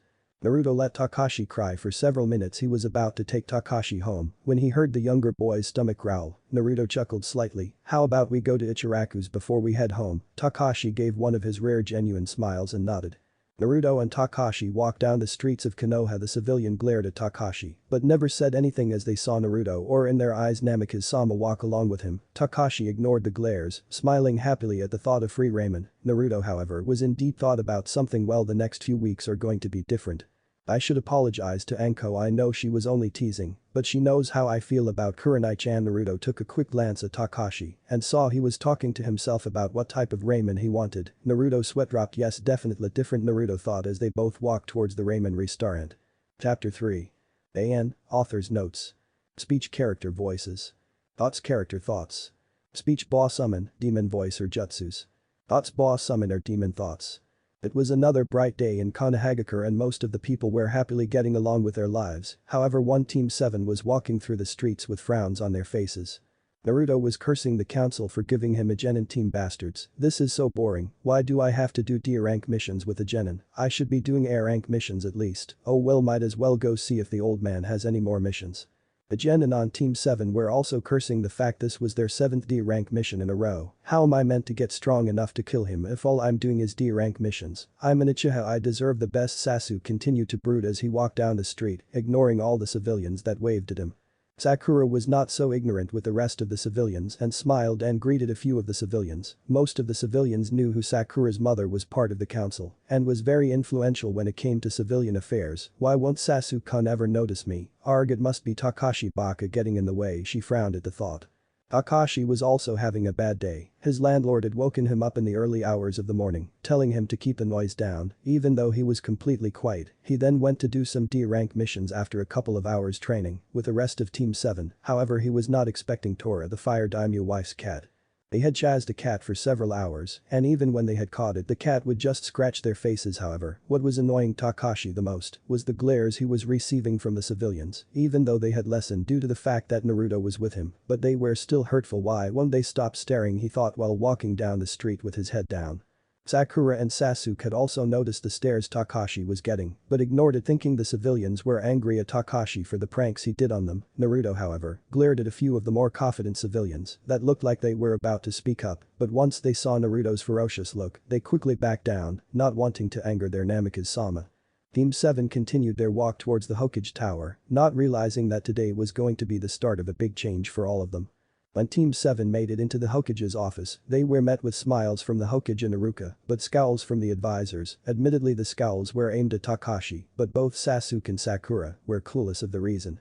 Team 7 reporting in capture Tora completed, Naruto said, getting smiles from everyone. As soon as he had finished his sentence, however, a rather large woman ran up to Takashi and took the cat out of his hands and started tightly hugging the cat. More take that, you stupid cat, the three genin thought while glaring at the cat. Tora, my baby, the daimyo's wife said while crushing the poor cat. Thank you, she finished while giving a bag of coins to the Hokage and walking out of the room. The Hokage turned to Team 7 and smiled. Congratulations Team 7, that was your 7th D rank mission. Now what mission would you like to do now? Pick weeds. Ain't offense. The Hokage was about to continue until the sound of the daimyo's wife echoed through the window. Tora, no comeback. The Hokage looked back at Team 7 and gave a weak smile. Capture T. No, the three genin shouted, but inwardly Naruto was shouting the same thing, but never let his face show his emotion. Takashi, however, was not as good at hiding his emotions. Come on Gigi, can't we do any cool missions? I mean, those are civilian missions, not missions for ninja. Sakura and Sasuke were surprised at the way Takashi would address the Hokage. Naruto, however, could resist smirking at the Hokage's personal name from Takashi. Takashi, show Hokage-sama some respect. And are you out of your mind? D-rank missions are for genin, Iruka shouted using his big head, no just to making Takashi shrink. However, Sasuke seemed unaffected and was also thinking the same as Takashi. I agree with Adobe, I'm an Uchiha, I deserve high-ranking missions, Sasuke said, making Naruto sigh. Iruka was about to shout at Sasuke, but was cut off by the Hokage. Sasuke, Uchiha, do not for one second think your last name will grant you privileges with me. Genin teams are allowed to go on C-rank missions, only if their Jounin senseis believe they are ready to. Hiruzen finished leaking a bit of killing intent at Sasuke, making him back away. You bell of your genin are ready for a C-rank mission. Naruto-kun, the Sunday mask, making Takashi and Sasuke look at him pleadingly, while Sakura had a concerned look on her face while looking out of the window. Yes, I believe they are ready for a C-rank mission, Hokage-sama, Naruto said, getting a cheer from Takashi and a smirk from Sasuke. The god of shinobi sighed. Okay, your mission will be a protection mission in the land of Wave, sent to Zuna-sen, and please, he said through the intercom, getting an immediate hi Hokage-sama. After several seconds of waiting, there was a knock on the Hokage's door. Come in, Hiruzen said, making the door open, revealing a tall old man who was clearly drunk, if the bottle of sake in his hand was anything to go by. This is my protection, a bunch of brats, especially the shortest one with a stupid looking face. Are you really a ninja? Tazuna said, making Takashi blink a few times before the word sunk in. I'll kill you, Takashi said, jumping towards Tazuna, but was quickly grabbed by Naruto. What's the point in having a protection mission if you're going to kill the client, idiot, Naruto said, calming Takashi down. I am the super expert bridge builder Tazuna, I expect you to provide me super protection, even at the cost of your lives, until I get back to my country and complete my bridge. Naruto narrowed his eyes at Tazuna, but again never showed any outward emotion to the bridge builder at the costs of our lives. What are you hiding? Naruto thought as Tazuna left. He looked down to his genin. Go home and pack your bags and meet me at the south gate in 20 minutes, dismissed Naruto said, getting nods from the three. When they left, Naruto looked at the Hokage with a serious gaze, showing the Hokage that he was serious. Hokage-sama, I would like to request another team to accompany me on the mission, Naruto said, standing up straight. The advisors gave him curious looks, but never said anything. So you sense it as well, Naruto-kun? Hiruzen asked seriously, getting a nod from Naruto. I believe Tazuna-san hasn't told us everything, Naruto said. The Sandaime sighed. I agree, Naruto-kun, I will send another team with you, but who? The Sandaime said to himself. However, a knock on the door broke the old Hokage from his thoughts. Come in, he said. The door opened, revealing a boy with red marks on his cheeks and a small white puppy on his head. The second boy had a large coat and a pair of sunglasses that covered most of his face. The last genin was a small girl with lavender hair and plain white eyes. As the three genin walked in, a final figure walked through the door. Naruto blushed slightly. Kuranai-chan. Kuranai walked in behind her genin, surprisingly wearing her jounin vest. She smiled when she saw Naruto, getting curious looks from her three genin. Hello, Naruto-kun, she said, blushing slightly after adding the suffix. The three genin stared wide-eyed. She had never added that suffix on anyone's name before and had found out of her reputation at being a nice queen. Teammate reporting in, babysitting elder's grandson complete, she said, turning towards the Hokage, giving him the payment. Naruto smiled, ignoring the curious looks from the three genin. Hello, Kuranai-chan, it's good to see you again, he said, smiling with a slight pink tinge on his cheeks. The Hokage smiled despite how awkward it was getting. He had known about his son and Naruto's attraction towards the Genjutsu mistress and promised himself he would not show any favoritism towards either of them. He saw Naruto as a part of his family, especially after Naruto's father died. He had made sure Naruto would have everything he needed and was glad Naruto had not become arrogant over his name and the amount of respect he got from the civilians. Asuma wasn't arrogant, but being the son of the third Hokage had also earned him the same respect from the civilians, especially the female civilians, which he used for his own pleasure. Ah yes, well done teammate, that was the 10th D rank mission your team has completed. Your next mission is a C rank mission. You will accompany Team 7 to the Land of Waves and protect the bridge builder. Tazuna, the Sandaime, informed. Kurenai's eyes narrowed slightly and looked at Naruto. He gave her a quick nod that told her that he would tell her everything. Kiba, however, was ecstatic over the fact he was going on a C rank mission. Yes, finally a cool mission, Kiba shouted, jumping in the air while the little dog barked. Shino and Hinata sighed, while Kurenai's eyebrow twitched. Stop being a baka, Kiba, she shouted, punching the young Inyazuka in the top and the head. Naruto nervously laughed at Kurenai's bad temper. He had been on the receiving end of many of those punches before. Kurenai glared at Naruto. After hearing him laugh, she began walking over towards the blonde. Got something you would like to say, Naruto-kun? Kurenai said with a smile on her face as she walked towards Naruto, cracking her knuckles. Naruto immediately went pale and began to back away. No, Kurenai-chan, of course not. She walked up to him so their faces were inches apart, blushing slightly. She grabbed hold of the collar on Naruto's jounin jacket and pulled his facer even closer, making him blush at the situation. Then she smiled and started dragging Naruto across the room. Pack your stuff and meet me at the south gate in 10 minutes, Kurenai said to the three genin as she walked out, dragging Naruto along with her. Everyone in the room stood there wide-eyed as their strongest jounin was dragged off like a child. I do hope Naruto-kun will be alright, Hiruzen said while sighing. Hinata suddenly went even more wide-eyed. That was Naruto. Kurenai-sensei always talks about him, Hinata said. Kiba was also curious of the blonde Namikaze. She always says he's the strongest jounin in the village, but he doesn't look that old. How old is he, Hokage-sama? Kiba asked. Hiruzen sighed. Naruto-kun is 16 years old and is indeed one of the strongest jounin in the village. Kiba stood wide-eyed at the information he had just learned. It is expected from the son of the Yondaime Hokage, Shino said as the three of them went home to pack their traveling gear. Is it wise to send the last Uchiha and that thing on a mission outside the village? One of the advisors known as Kaharu asked, getting a scowl from the Hokage. Sasuke and Takashi will be safe under the protection of Naruto-kun, and Kurenai Himura looked at her two old teammates. Perhaps it is a good idea the Uchiha might finally activate his Sharingan. Hiruzen sighed, knowing it was definitely going to be a long day. Kurenai was packing her travel gear. She had just finished packing the large backpack full of clothes and scrolls filled with food, kunais and shurikens. She looked over to where Naruto was and smiled.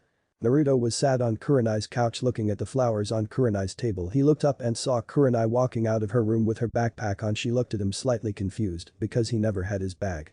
Naruto-kun, aren't you going to get your travel gear? We have to go in 5 minutes, she asked, showing a hint of annoyance over the fact Naruto would forget. Naruto, however, smiled and pulled a small scroll from a pocket on his jounin flak jacket. No, I'm good, I have everything in here, Kurenai sighed while mumbling something about smartest sealing masters. Naruto chuckled but stopped when he heard a voice. Oh, isn't this cute? Got him over already, Nai-chan, damn you work fast, Anko said while walking into the room, followed closely by Kakashi, who gave a simple one-eye smile. Naruto looked at her with a frown. He didn't hate her, but was still angry because she just didn't know when to stop teasing. Anko saw the frown and sighed. Oh well, here goes. Look Naruto-kun, I'm sorry about teasing both you and Night-chan. Naruto looked at her in a surprise before smiling. I forgive you, and I'm sorry as well. I knew you were only joking, but well. Naruto was stopped by Anko as she hugged him. I know about your feeling towards Night-chan, she whispered in his ear, so only he could hear. Kurenai smiled at the scene. Both Anko and Naruto were her best friends and she hated to see them fight. However, her face turned serious as she looked at Anko and Kakashi. Okay, I'm going to be gone at least 2 weeks, so no parties and don't wreck the place with your activities, she finished blushing and also glaring mostly at her roommate Anko, who in turn just smiled and nodded. Alright, we should set off Kurenai-chan or we're going to be late, Naruto said. Looking at Kurenai, she nodded, walking towards the door. Bye guys, Naruto said as he opened the door. See you later guys and be careful, especially you Itato, Kakashi said while staring at Naruto. He scoffed slightly, don't need to worry about me and Ikki. Just don't spend all day looking at my name on the memorial stone if I die, Naruto said, trying to lighten up the mood. He quickly walked out of the apartment followed by Kurenai, who had caught up with him. So what do you think of the mission, Kurenai asked as they walked towards the south gate. Well, Tazuna-san is obviously hiding something, but we need proof before declining a mission. The only thing I'm worried about is the genin, Naruto said. Kurenai nodded, agreeing with Naruto. They stopped suddenly when 4 figures dropped from the building tops. Hello Kurenai-chan, Naruto going somewhere, Asuma said, growling at the mention of Naruto, but also curious to where Kurenai was going. She sighed, we're going on a mission outside of the village, with the genin, Kurenai said, not really in the mood to talk to Asuma. He however was thinking otherwise. So anyway, Kurenai-chan, want to go on a date when you come back? Kurenai sighed again. No Asuma, this is the 3rd time today you've asked me, Naruto, and the genin snickered at Asuma, who secretly glared at Naruto. Well okay, I'll see you later. He finished walking off, fuming, closely followed by his 3 genin, leaving an incredibly annoyed Kurenai and an amused Naruto. Well, that was entertaining, Naruto said as he and Kurenai walked towards the gate. When both Naruto and Kurenai made it towards the south gate, they immediately sweat-dropped at the scene. Takashi and Kiba were arguing over who was going to beat the first ninja, while Hinata secretly stared at Takashi, Shino was leaning on the gate, and Sasuke was brooding as usual, while Sakura kept trying to talk to him. Naruto-sensei, Kurenai-sensei, Kiba and Takashi shouted. Tazuna frowned, these two are my protection, they're nothing but brats. Takashi and Kiba went to attack Tazuna, but were quickly stopped by Naruto. Bakas, don't worry Tazuna-san, myself and Kurenai-chan will keep you safe. Tazuna smiled a little and started to walk outside of the village, unknown to all them they were being watched. As Tazuna and the Konohanins were walking towards Wave Country, Naruto couldn't help but notice Tazuna was acting weird, a little too weird for Naruto's liking. Naruto had been quiet for most of the trip so far, but had been listening to Kurenai tell the genin about the ninja system. He smiled when he heard Takashi declare he was definitely going to become Hokage. His eyes narrowed however at a small puddle on the side of the road. What the hell, it hasn't rained in days. He looked over towards Kurenai, who nodded at him. As the group walked past the small puddle, both Jounins gave it one last glance out of the corner of their eyes. When the group were a couple of meters ahead of the puddle, it suddenly started to morph into 2 figures with masks on and a giant claw linked with a chain. The 2 figures rushed towards the unprepared Naruto and Kurenai. Naruto and Kurenai's eyes widened when they felt the chain wrap round them, and what happened next made everyone gasp. The 2 Jounins were ripped apart by the giant claws on the mysterious duo's hands. They rushed towards the genins and Tazuna with intent of killing. Sasuke however jumped in the air, stopping the duo by pinning the chain to a tree, stopping their movement. However, the 2 just detached the chain and ran past Sasuke. One of them turned off to attack Takashi and Kiba, who were frozen in fear, while the other rushed towards Tazuna. However, Sakura and Shino jumped in front of Tazuna with the intention of sacrificing themselves. Just as the 2 were about to connect with their targets, Naruto appeared and punched the one in front of Tazuna hard enough so he stuck into the tree. Kurenai appeared in front of the other one and stabbed him in the neck with a kunai, instantly killing him. She sighed as she looked at the frightened look on the genins' faces. She then looked down at the dead figure at her feet. These are the demon brothers from the hidden mist, Kurenai said, getting a nod from Naruto, who looked at Tazuna, leaking a little of killing intent at the bridge builder. Tazuna-san, I think we need to talk now, Naruto said, making him visibly gulp. The group had tied the surviving brother onto a tree. The mist ninja had woken up and was glaring at Naruto. How did you know we were there? The demon brother asked, getting also curious looks from everyone but Kurenai.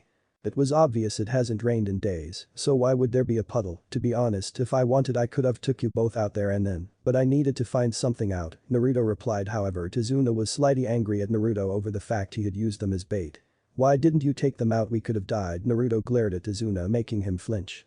I had my suspicions back in Konoha you were hiding something, but this proves I was right they were not after us Tazuna-san they were after you but this is not bandits or thieves, these are ninjas this is easily higher than a C-class mission, I suggest you start talking Naruto said coldly, Tazuna's face however became saddened. I'm sorry for dragging all of you into this, we only had enough money to pay for a C-rank mission, Wave is extremely poor at the moment the bridge is our last hope, but it would ruin Geto, so he has sent people to kill me please help us, Tazuna begged at Naruto's feet. Naruto sighed even though you deserve to be left here to die we will help you, but try to be more honest in any future mission Tazuna-san Naruto said, walking towards Wave again, everyone just shook their head and continued walking as well. Kuranai walked right next to Naruto giving his an admiring look before asking what had been on her mind, since Naruto had agreed to help Tazuna. Why did you carry on with the mission Naruto-kun Kuranai asked, Naruto turned around looking at the group of genin talking to Tazuna, because Kuranai-chan if we do help Wave it will secure us a lot of future missions, also the genin need to know the difference between what's right and what's wrong, Kuranai smiled at Naruto's selflessness, it always surprised her how far Naruto would go to make someone feel better even if it was at the cost of his own happiness he really is the perfect man she blushed at the thought and shook her head not quite comfortable to where her thoughts were heading. Tazuna, Team 7 and 8, made their way into Wave by boat, the mist was beginning to clear, giving everyone a clear view, however they were not expecting the view to be as stunning. Wow all the genin said at the sight in front of them because their standing tall was a giant half-finished bridge. Did you build that old man Takashi asked getting a sigh from both jounins over the amount of respect Takashi showed. Yes I did Gaki I bet you're super impressed now Tazuna said, while Takashi glared at the man for calling him a Gaki. This is where you must get off now Tazuna-san, it is too dangerous to go into Wave the fisherman said, making Tazuna sigh. Hi thank you, Tazuna said getting off the boat closely followed by the two Konoha teams. As the Konoha team and Tazuna were walking down the road into Wave, Takashi jumped in front of them all with a kunai in hand, Naruto raised an eyebrow at Takashi's unusual behavior, while Sakura thought it was Takashi's way of trying to look cool and embarrass her Sasuke-kun. Takashi Baka stopped trying to act cool like Sasuke-kun she screeched causing everyone else to hold their ears in pain. Hinata however frowned at Sakura and stepped forward and activated her Byakugan. Her Byakugan was not the most advanced but was able to see everything in front of her, she frowned however when Sakura was proven right and there was indeed nothing there she blushed trying to find her voice.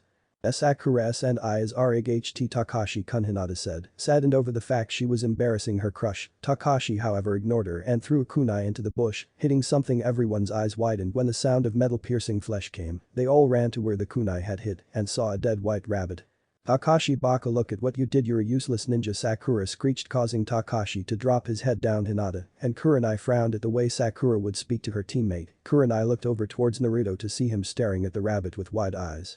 Wait a minute that's a snow rabbit but it's spring, why would Naruto's eyes widened as he moved at insane speed, knocking Tazuna down everyone get down everyone jumped to the floor, confused at Naruto's behavior however all their questions were answered when a giant sword flew over their head and stuck into a tree. Naruto stood up and stared at the sword, suddenly a figure appeared standing on top of the lodge blade. Naruto's eyes widened as did Kuranai's at the appearance of the newcomer that's a swordsman both jounins thought glaring at the man who was wrapped in bandages, so only his eyes were showing. No wonder the demon brothers were taken out so easily, however I am surprised the Konoha would send Konoha no Kairoi Sendo' the yellow death of Konoha, Zabuza said staring at Naruto. Kakashi saw Zabuza and Naruto glaring at each other he could feel the intensity, but remembered the cut on his hand, I won't let Sasuke embarrass me anymore he thought while rushing ahead, but was stopped by a firm grip on his shoulder, he looked up and saw Naruto shaking his head.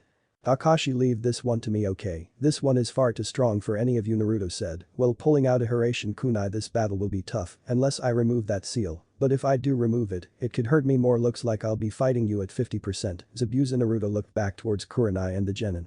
Protect Azuna-san, I'll deal with Zabuza Kuranai-chan she nodded, but was secretly worried for Naruto, as he was fighting one of the 7 swordsmen Naruto-kun, you better not die, she turned to face the 6 genin protect Azuna-san formation, all the genin circled Azuna with Kuranai at the front. Deal with me hut Azuna said taking his sword out from the tree and jumping down to the floor, I must admit you are the only one who worries me here, but your head is worth a lot of money in Iowa, especially after you killed 20 of their best jounin Zabuza started laughing when he saw the Kuranai, the genins and Azuna eyes widen. Shut up you know nothing about me. Naruto shouted surprising everyone as his usual calm mask had dropped, they attacked me first I had no choice, Naruto said, putting his calm mask back on and glaring at Zabuza, leaking a lot of killing intent out. Zabuza was surprised by the amount of killing intent Naruto was leaking out, but sent his own to meet Naruto's and jumped off the tree landing on the water well. I only came here for the bridge builder, but your head is worth much more. Zabuza started going through Hand Seal's Kurigakur no Jutsu hidden mist technique. The air suddenly became clouded with thick mist 8 choices: liver, lungs, spine, clavicle vein, neck vein, brain, kidneys or heart. Which one should I go after? Zabuza voice echoed through the mist, making all the genin shiver in fear. Sasuke was shaking under the pressure in the air. Is this what a jounin battle is like? It's too much, I'd rather just end this now. Sasuke started to raise his kunai, but was stopped at the sound of Naruto's voice. Calm down Sasuke, I won't let any of you die. Sasuke slowly nodded. Really, we'll see about that, Zabuza said as he appeared behind all the genins preparing to strike down Tazuna first. The bridge builder Zabuza swung to hit Tazuna with his giant blade, but was stopped by Naruto, who had blocked the blade with his own kunai. So you are as fast as the rumors say. Impressive. I had my doubts, Zabuza said as both fighters continued to battle for dominance.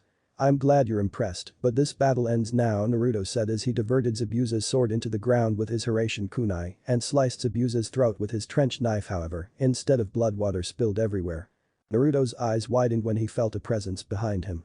Naruto was suddenly sliced in half by the giant sword. Everyone's eyes widened at the sight of the blonde jounin's body sliced horizontally in half. Naruto-kun Kuranai shouted, preparing to attack Zabuza and avenge her fallen friend. However, the sight of 2 trench knives aimed across Zabuza's throat made her back down and smile happily. Give up, you can't beat me, it's over, Naruto said coldly with his knives still attached to. Alright sensei, kick his ass, Takashi shouted as most of the genins were thinking the exact same. Interesting clone, a blood one, am I right? Haha, you had already set it up back when you were speaking to your student. Impressive. However, I'm also not that easy, Zabuza said, appearing bang Naruto, who stood wide-eyed and slashed the clone in front of him, and it exploded with water. Zabuza went to slash Naruto, but missed as Naruto disappeared in a yellow flash. Zabuza turned around to the tree his blade had once been stuck into and saw Naruto standing on a branch with a Hiraishin kunai in his hand. This ends now, Naruto said, throwing his kunai at Zabuza. Zabuza smirked when he saw the kunai and deflected it into the water. Naruto, however, jumped at Zabuza and kicked his blade out of his hand, making it stick into the ground several meters away from him. Zabuza punched Naruto in face, sending him back a few meters. Naruto spat some blood out his mouth and smirked. It's over, Naruto said while his body dissolved into a puddle of blood, making everyone's eyes widen. Zabuza had just enough time to stop Naruto from stabbing him from behind with a Hiraishin, but was unable to stop the kick to his chin, sending him flying in the air. Zabuza backflipped and landed on his feet next to his sword while wiping a bit of blood off his lip. Impressive, but it's going to take a lot more than that to beat me, Zabuza said while picking his sword out of the ground. He smiled and launched his sword at Naruto. However, Naruto jumped and landed on the side of the blade before jumping high in the air. His eyes widened at the sight a giant water dragon was heading towards him. Naruto put his hands together, Kage Bunshin no Jutsu shadow clone technique. 2 more Narutos appeared at the side of him and grabbed the real Naruto's arms and threw him towards the ground, avoiding the water dragons. However, the shadow clones were not so lucky and exploded into a large cloud of smoke. Impressive, you were able to avoid my Suryuiden no Jutsu water dragon projectile technique within, though I put you in a position where it was almost impossible to dodge, but don't relax yet, Zabuza said while going through hand seals. Suryuiden no Jutsu water dragon projectile technique, Zabuza shouted, launching a water dragon towards Naruto. Naruto smiled when he saw the dragon coming towards him and went through his own hand seal Suryuiden no Jutsu water dragon projectile technique, Naruto shouted, meeting Zabuza's water dragon with his own. Both jutsus exploded, showering both Naruto and Zabuza with water. However, what shocked Zabuza was that Naruto was smiling. It wasn't until Naruto's body started to crack and sizzle when Zabuza realized what had happened. Naruto's body exploded in a mass of electric bolts, making everyone's eyes widen. The electric current spread through the water faster than anyone could see. Raiden Kage Bunshin no Jutsu lightning element shadow clone technique, bastard. He must have set up the Bunshin after the jutsus collided, Zabuza thought as he saw the electric current coming towards. He was about to jump in the air until he saw Naruto hovering above him, preparing to land a finishing blow. Zabuza sliced his sword up in the air, slicing Naruto in half, but became immediately fearful when he saw Naruto's body explode with water showering him again. Zabuza suddenly started screaming out in pain as his body was fried by the electric currents, and the smell of burning flesh could be smelt for miles. After the currents flowing through Zabuza's body had stopped, Zabuza's body was still sizzling, and smoke was coming from his body. His body was shaking and looked like it was ready to collapse any second. Naruto dropped out of a tree near the Konoha group. On Tazuna, he stared at Zabuza, panting slightly. Thank God that's over. I nearly had to release my seal to beat him. Thank you, Aniki, for teaching me those Bunshins. The rest of the group just stared at Naruto, amazed over the fact he was so strong. Naruto-kun, you held back a lot, just how strong are you? Kuranai thought. She had known Naruto was strong, but to go one-on-one with a swordsman of the mist and win, that was feat itself, but to be also holding back.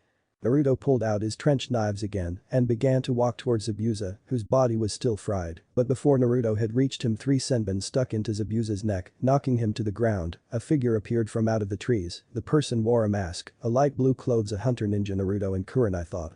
Thank you for your assistance. I have been tracking Zabuza for a while. Now goodbye, the hunter nin said, vanishing by Shunshin with Zabuza. Naruto's eyes narrowed slightly, but turned around and smiled. Told you I wasn't going to let any of you die. The group also smiled, but quickly panicked when they saw Naruto fall to one knee.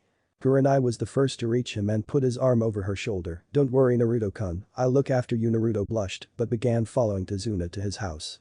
Chapter 4. AN, Author's Notes. Speech, character voices. Thoughts, character thoughts. Speech, Ba summon, demon voice or jutsus. Thoughts, Ba summon or demon thoughts. Team 7 and 8 had successfully managed to get to Tazuna's house and were sitting around the table in the kitchen. Okay, I want you to know something. I don't want you to panic, but I believe Zabuza is still alive, Naruto said calmly. What do you mean, sensei? We saw that hunter nin kill him, Sakura asked, getting nods from all the genin. Well, Sakura, usually hunter ninjas destroy the body there, and then Naruto started looking at the surprised faces of all the genin. So for a hunter ninja to not destroy the body and take it away, it is unusual unless they are working together. All the genin's eyes widened at this, as they finally began to see what was happening. Don't you think you're overthinking this a little? I mean, you fried him, and he was stabbed in the neck. Who could get up after that? Tazuna asked, frightened over the thought of seeing the sword-wielding maniac. No, he is still alive, and he will come back for you. Naruto turned towards the genin. You 6 will also be getting training if I'm right. Zabuza will most likely be out a week at most. But sensei, we won't be able to beat Zabuza with only a week worth of training. Naruto looked at her and sighed. He was getting tired at how the so-called top kunoichi could be so stupid. Of course you're not going to fighting Zabuza, you will be fighting his partner, the fake hunter nin. All the genins except Shino, Sakura and Hinata smirked at the news. However, as it is, I am still pretty tired, so Kuranai will take over all of your training until I am feeling better. Is this alright with you, Kuranai? Naruto had found it strange not adding the chan suffix, however he had to seem professional in front of his client's family. Kuranai glared at Naruto. That lazy bum, leaving me to train his genin team. I'll get you back for this, of course, Naruto. She also found not adding a suffix to Naruto's name weird, but hid it from the clients. Kuranai turned to the genins with an emotionless face. Go to the woods, I will meet you all there. The genins nodded their head and left Kuranai, then turned towards Tazuna and his daughter Tsunami. Tazuna-san, Tsunami-san, if you don't mind, would it be possible for me to speak to my partner in private? Tsunami blushed as her perverted mind went into action. Ah sure, come on dad, let's leave these two alone, they require each other's company. Tazuna grinned and walked out of the room, ignoring the shouts from Kuranai. Kuranai turned around and looked at Naruto with the same glare. Naruto gulped. He had seen that glare once. It was also the only night he had feared for his life. He had stolen Kuranai's dango and sake while she wasn't looking and spent the night running away from an angry Kuranai who was throwing kunes at him. You, she said angrily as she walked up to a still injured Naruto. When she made it so she was standing above him, she fought off a blush as she saw Naruto was topless, and even though he wasn't made like a bodybuilder, his muscles were extremely large for a 16-year-old. He had no baby fat at all. Don't you ever scare me like that ever again, she yelled, her voice cracking a little. Naruto looked down in shame, knowing he had hurt the person he loved most. Why did you hold back? You could have easily defeated him, yet you let me worry about you, Kuranai said with a strict tone, making Naruto flinch and look down again.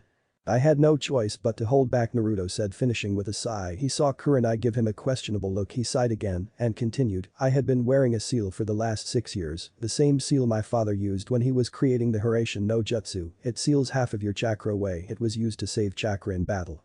However, it is also used as a weight. It adds 2,500 pounds to the human body. It's what helped my father's body cope with the stress the Hiraishin caused. However, I was a fool. It was only meant to be a temporary seal.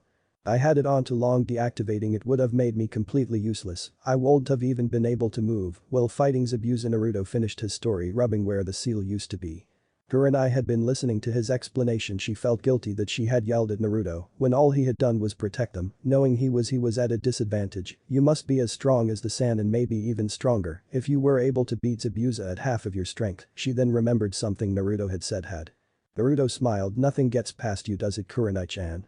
I released the seal the same time the fake hunter nin came. Actually, I'm not really injured at all. My body, I'm just getting used to weighing 2,500 pounds lighter. Kuranai giggled, but immediately glared. So you're making me train your genin because you're being lazy? Naruto waved his hands in front of him when he saw Kuranai's glare. No, it's not what you think, seriously. I should be able to walk around by myself in a day or two. Anyway, I'm surprised you would turn down the chance to train Takashi. I mean, we're outside the village. Maybe you could push Takashi in the right direction," Naruto said, smiling once he saw Kurenai stop glaring and enter a thinking pose. "You're right, I know exactly what I'm going to do. I'll be back later," Kurenai said, running out of the door. Women, Naruto thought before going to sleep. Meanwhile, where is she? Takashi shouted as he and the rest of the genins were waiting for Kurenai. "Be quiet, Baka, can't you be more like Sasuke-kun?" Sakura shouted, causing Takashi to lower his head. Teammate frowned at this, as even though Kiba thought Takashi was an idiot, he didn't deserve that. Hinata, however, was getting angrier and angrier at Sakura and Sasuke, both putting Takashi down. They all turned around at the presence of a red-eyed jounin, who looked at them all emotionlessly. "If you are all done shouting, I believe it is time to train," Kurenai said emotionlessly. "Now you will be set into pairs." Any volunteers? No. "Fair enough, Hinata, you will work with Takashi," Kurenai said, smirking inwardly. "But why can't I work with Sakura-chan?" Takashi cried. Kurenai looked at him in disbelief, but then gave him a cold look. "You will work with Hinata BQS, then I know you will be doing at least a little bit of training." Kurenai smirked at Takashi's depressed face. "I'm sorry, Takashi, but you will thank me later." Kurenai turned to Sakura.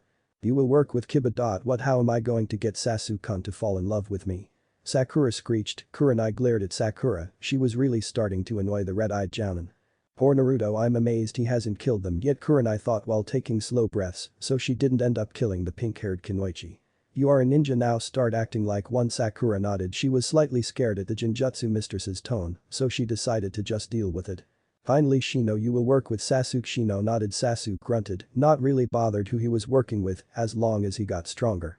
Kurenai and the genins walked towards a line of extremely large trees. In a blink of an eye, 6 kunai were launched at the genins' feet. "Alright, today, you will all be learning tree climbing. Any questions?" Kurenai asked seriously as the genins looked at her as if she had grown another head. "We already know how to climb trees, Kurenai-sensei," Sakura said, making Kurenai sigh. "With chakra?" Kurenai asked, getting confused looks from all the genin.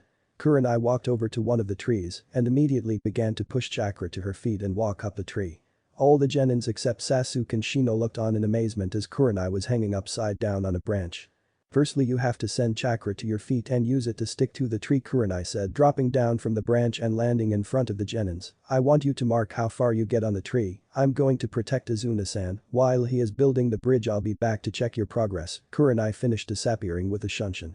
Kakashi looked at the tree with fire in his eyes. "I'm going to complete this in no time, and then I'll be one step closer to becoming Hokage."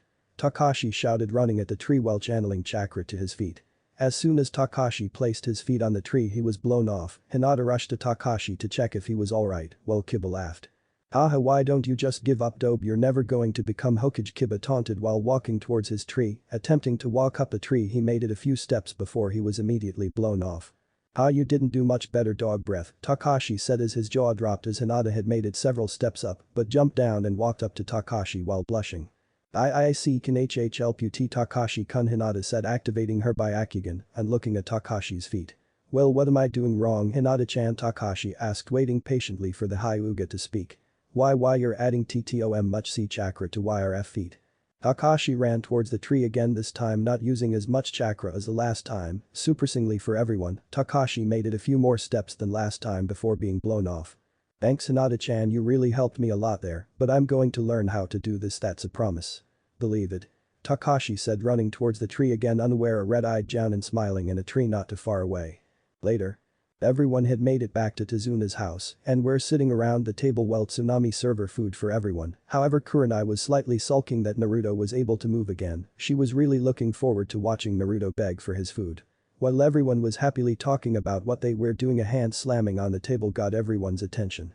"Why do you try so hard? You're all going to die, you can't beat Gato, it's hopeless, and here you all are acting cheerful. I bet none of you know what real suffering is. Stop acting like a baby." Inari shouted across the table. However, the sudden burst of killing intent made everyone look towards Takashi, who was clenching his knuckles so hard they had turned white. "You don't know anything, kid. Suffering, please, you don't know anything about suffering. Try living a life where everyone in the village you have sworn to protect hates you. So don't you ever tell me I don't know anything about suffering." Takashi faced Naruto. "I'm sorry, Naruto-sensei. I'm going to go train if you don't mind." Naruto sighed as he watched Takashi walk outside into the forest.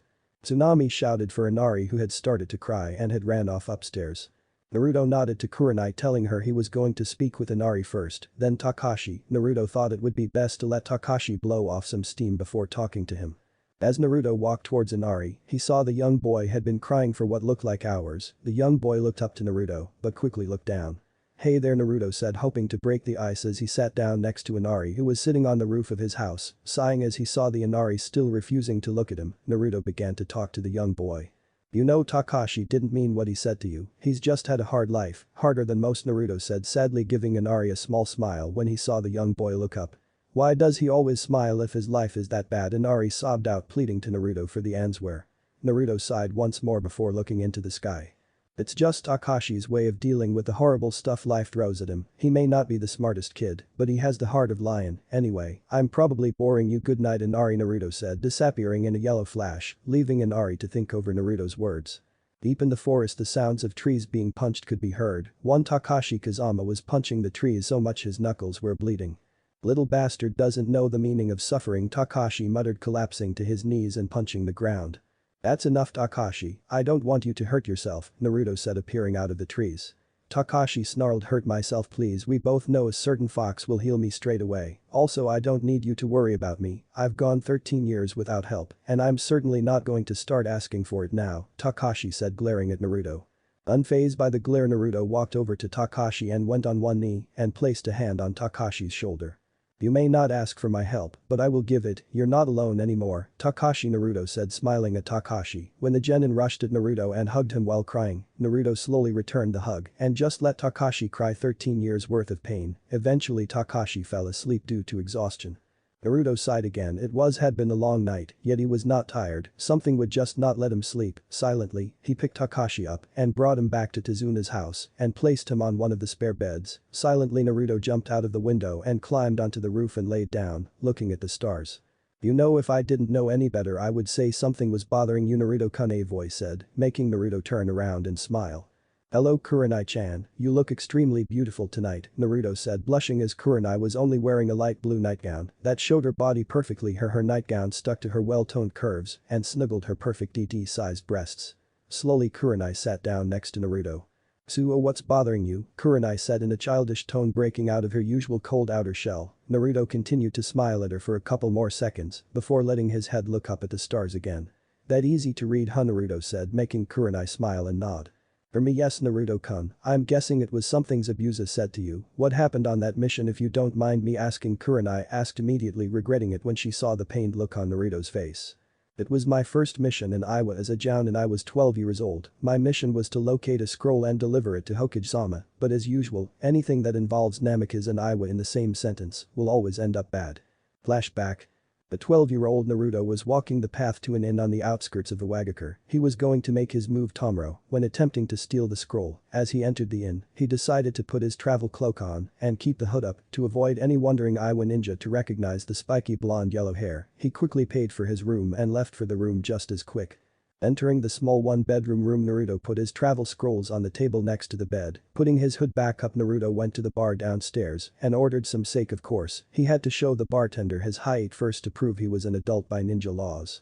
Silently sitting down after he had collected his sake, Naruto began to listen to the many conversations some of ninja were having. Suddenly, however, he was interrupted by the presence of someone else on his table. The man was extremely tall and had long white hair that led into a ponytail. He was wearing an Iwa Anbu attire. The man looked to be in his early 30s.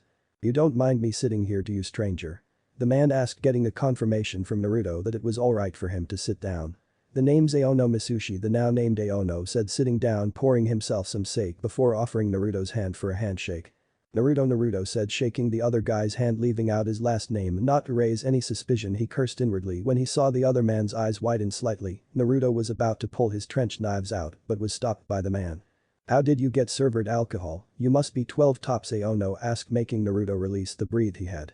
"Oh, I'm a ninja," Naruto said, still trying not to give anything away. The other man just shrugged and continued to talk to Naruto about jutsus and life. At the end of the night, Naruto could honestly say he liked Aono. He was an extremely good person and a good friend.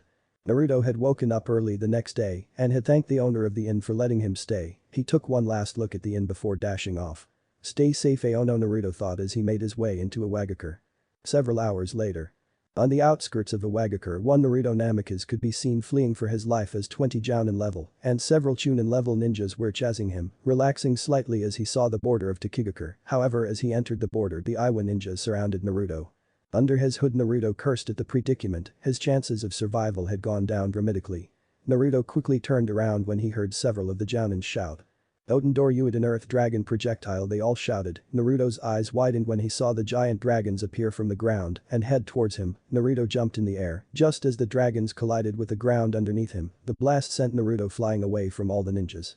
Naruto bounced and rolled off the ground. He was heavily injured. His Jounin flak jacket was missing, torn, so only half of it could be seen. His black anbu bottoms were ripped, showing his bleeding kneecaps. The whole left side of his face was covered in blood. Panting heavily, Naruto stood up, his knees wobbling slightly. All the Iwanins stood in front, some with wide eyes, but most of them had smirks. Well, look at what we have here, the son of the Yondaime Hokage. What luck, finally we can get our revenge on that blasted man. One of the older Jounins, who had an eye patched, said as he walked closer to Naruto.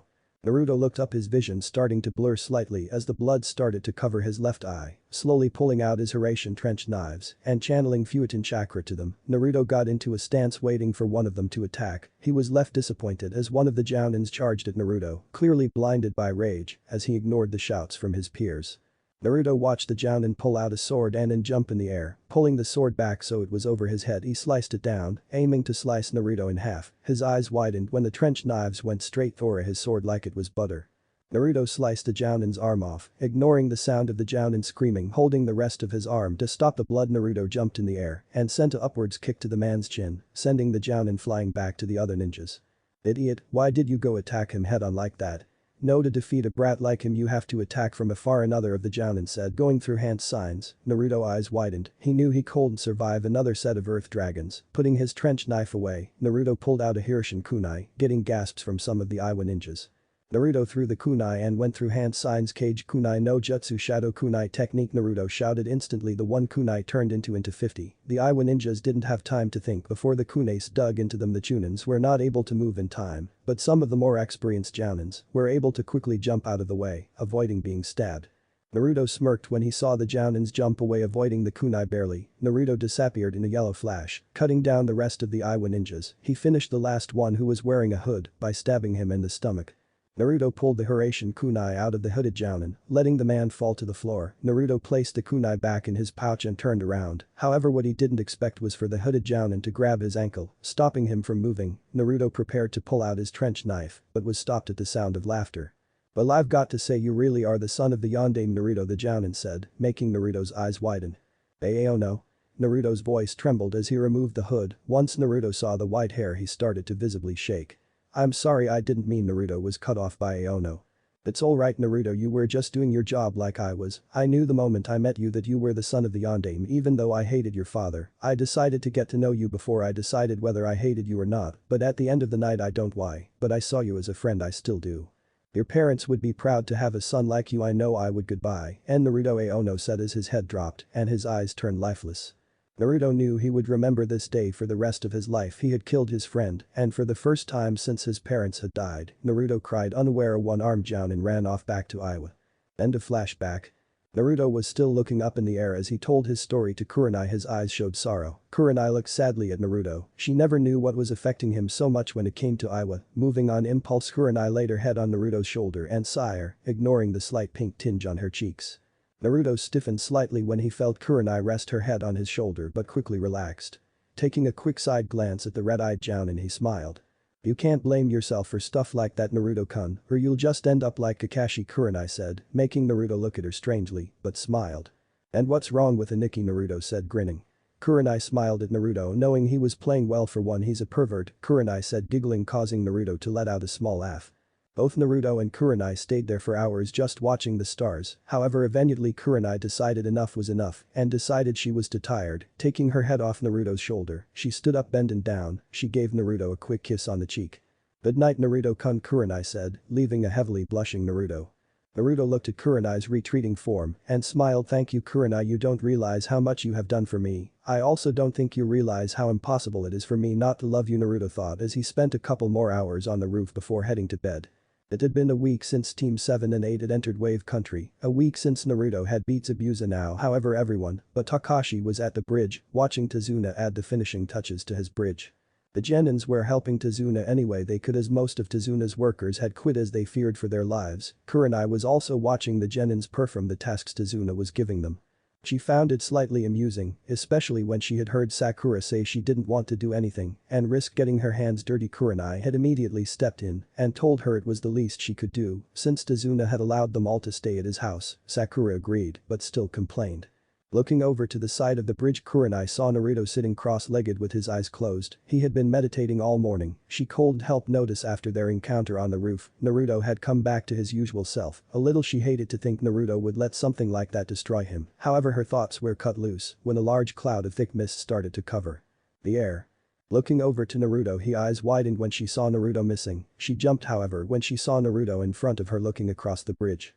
Suddenly two figures appeared from out of the mist. The Genins immediately jumped behind Naruto and Kuranai. Sasuke was beginning to shake as the killing intent increased. Well, would you look at that, your little Genin is shaking in fear again. Konoha no Kairoi Sendo, Zabuza said, trying to get Naruto angry. However, Naruto smirked. His smirk stayed on even when he saw Zabuza's Mizubunshin surround them. Sasuke stepped forward also smirking. I'm not shaking because I'm scared, I'm shaking in excitement, Sasuke said while looking at Naruto. Naruto nodded to Sasuke. Go ahead Sasuke, show them what you've got. Sasuke nodded and instantly all the water clones were destroyed. Zabuza looked slightly impressed at the young Genin. Haku, I believe you should take this one, Zabuza said looking towards the fake hunter Nin. Yes, Zabuza-sama, Haku said rushing at Sasuke, kicking him back. Naruto went to move was suddenly blocked by Zabuza. Naruto looked at Sasuke fighting Haku. He was holding his own for now, looking back at the rest of the Genin. Alright you four, Naruto said looking at the rest of the Genin, I want you to protect Tazuna-san. Kuranai, I will take Zabuza. If anything happens to me, it will be up to you to finish Zabuza, understood? Naruto said, now looking at the red-eyed Jounin, a serious expression shone clearly on his face. Kuranai, even though scared at the thought of Naruto dying, she nodded her head at getting a smile from Naruto. Okay, Zabuza prepared to be destroyed, Naruto said immediately disappearing from the spot he was in and roundhouse, kicked Zabuza off the bridge. Kuranai and all the Genin were watching with wide eyes. That seal has made you possibly the fastest shinobi alive, Naruto-kun, Kuranai thought while staring in awe at the speed Naruto showed. The Genins weren't holding up any better either. The speed Naruto was showing now made the speed he showed when he first fought Zabuza look like nothing. Holy crap, that was awesome, the Genins thought watching Naruto stand up to his full height again and glare at where Zabuza had been launched off the bridge. Alright, those of you who are wondering why I am not mentioning Sasuke's fight with Haku, it's because it happens exactly the same way it did in the show. You can come out now, or are you too scared, Zabuza-chan, Naruto said smirking when he saw Zabuza appear on the bridge filled with rage. I'm going to kill you. Zabuza shouted, raising his giant sword over his head and running at Naruto at full speed, surprising everyone but Naruto. Is that it, Naruto thought unimpressed at the speed Zabuza was showing. Faster than a blink of an eye Naruto disappeared yet again. Zabuza's eyes widened when he felt a pain in his stomach. Looking down, he gasped when he saw Naruto had vanished faster than he could see and had punched him in the stomach. Naruto, using Zabuza's startled state, had grabbed the swordman's head and smashed it off his knee, breaking his nose and sending him flying back. Zabuza bounced and scraped his body off the floor before eventually stopping on the ground. Naruto stared at the figure of Zabuza as the famed demon of the mist struggled to stand up. Give up, Zabuza, you can't win and you know it, Naruto said walking slowly towards Zabuza. He stopped however at the sudden burst of killer intent, quickly snapping his head to the giant ice prison Haku had created. Naruto started to panic when he saw the red chakra. Oh god no, has the seal broke? No, it can't have. Sen would have made sure it wouldn't break that easy, Naruto thought, giving Kuranai a nod as they were the only two who knew about Kakashi being a Jinchuriki. Turning back to Zabuza, Naruto had decided enough was enough. Holding out his hand, it became immediately covered with lightning, disappearing again and reappearing in front of the swordsman. Naruto plunged his hand back and thrusted it forward. Chidori, Naruto shouted. Blood splashed onto Naruto's face and his eyes widened when he saw his hand sticking through Haku's chest. Haku grabbed hold of Naruto's arm, stopping him from moving. Now Zabuza-sama, finish him off, Haku said while coughing out blood. Zabuza smirked as he went to slice his cleaver through Haku to get to Naruto. Thinking fast, Naruto chucked one of his Hiraishin kunais away from Zabuza as Zabuza's giant blade was about to make contact. Naruto disappeared in a yellow flash with Haku. Naruto appeared where he had thrown his kunai looking at the dead Haku who was smiling. Naruto couldn't help but feel sorry for the boy. He was about a year younger than Naruto, yet here he was dead. I'm sorry, Naruto said, placing Haku down and shutting his eyes. Naruto snapped his head forward, sending a glare to Zabuza that could even make the kyuubi back down. You bastard, Naruto said, standing up, taking both of his trench knives out, all the while still glaring at Zabuza. No more, Naruto muttered, slowly walking to Zabuza. The giant swordsman flinched at the look in Naruto's eyes. Pulling himself together, Zabuza ran at Naruto, preparing to strike the blonde Jounin down. Faster than anyone could see Naruto slice Zabuza's arm, making it fall limp. Acting fast, Naruto did the same to the other arm, making Zabuza's arms useless. As Naruto prepared to land the final blow, the sound of clapping stopped the trench knives slicing Zabuza's throat by mere inches.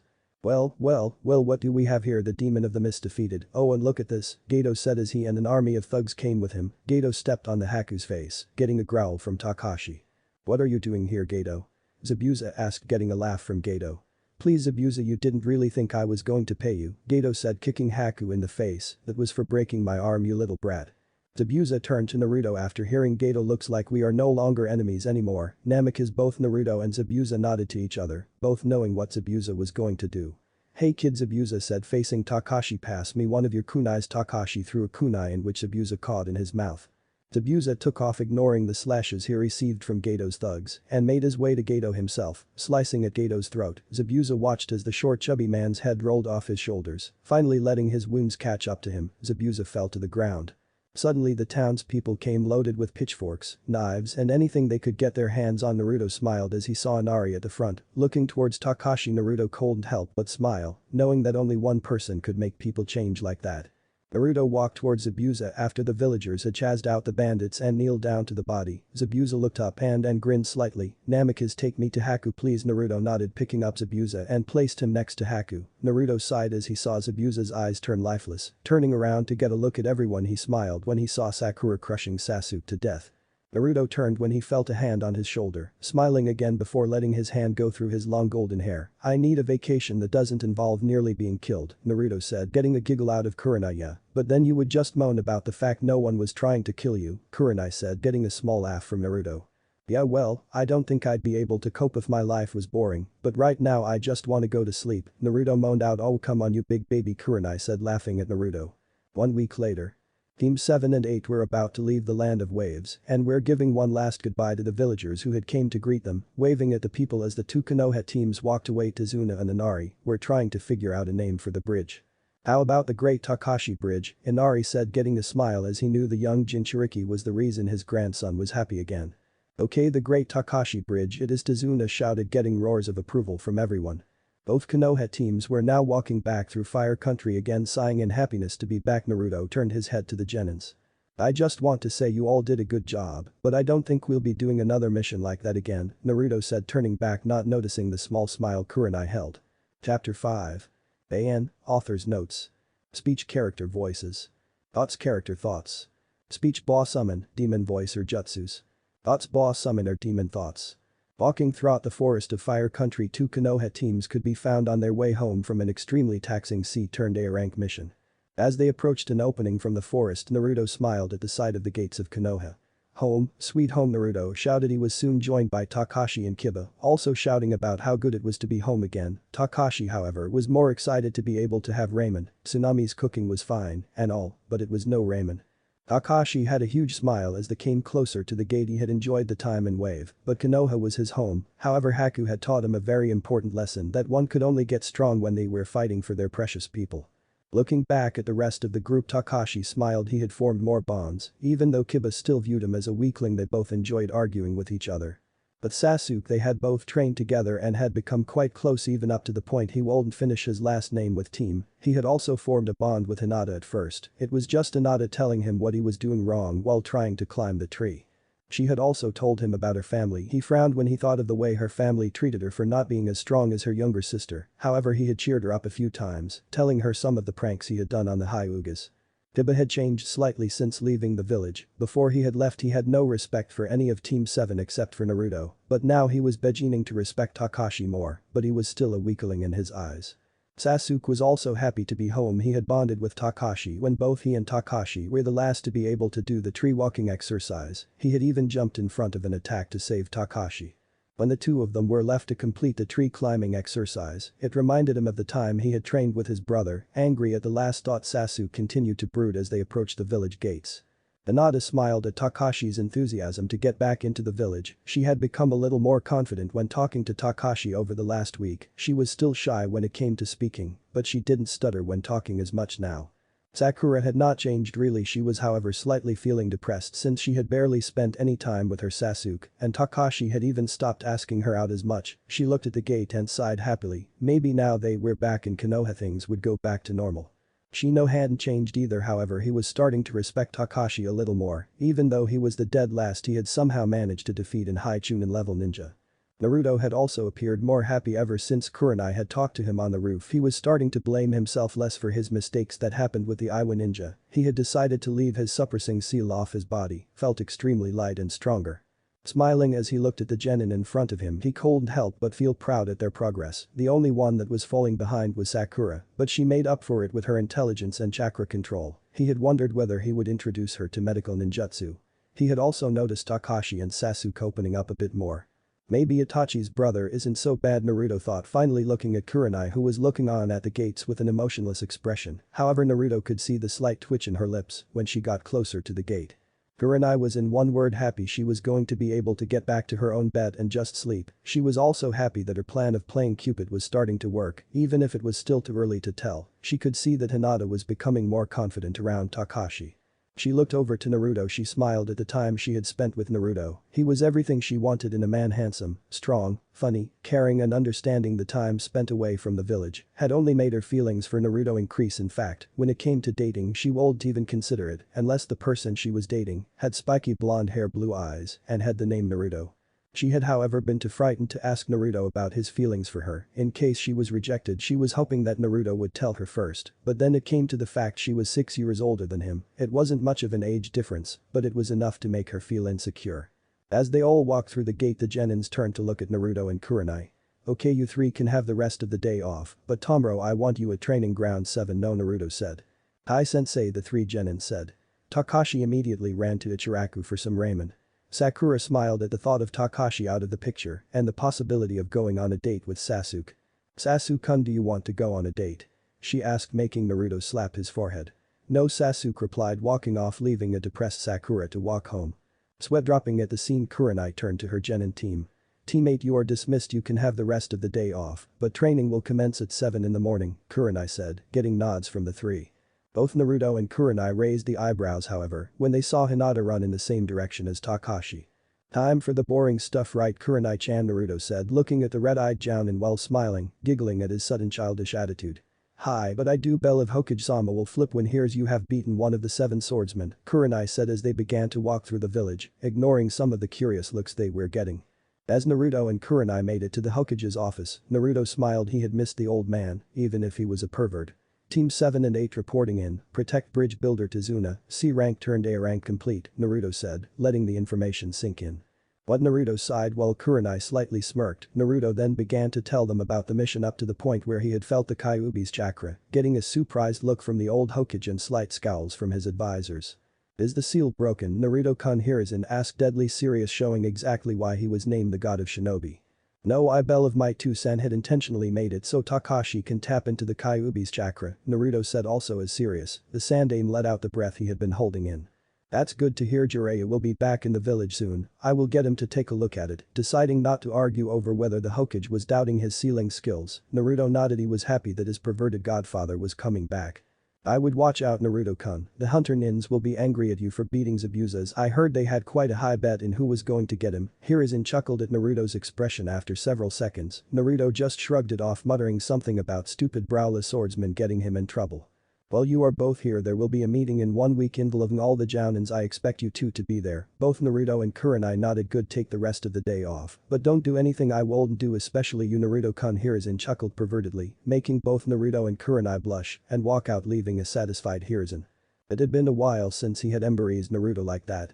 You remind me so much of Minato, but I still see the Kushina in you. It's a shame you were forced to grow up so fast. I wonder what Jiraiya will do when he finds out about your crush on Kuranai. If I play my cards right, I could be reading a new Icha book, Hiruzen thought, a perverted grin on his face. Ichiraku's.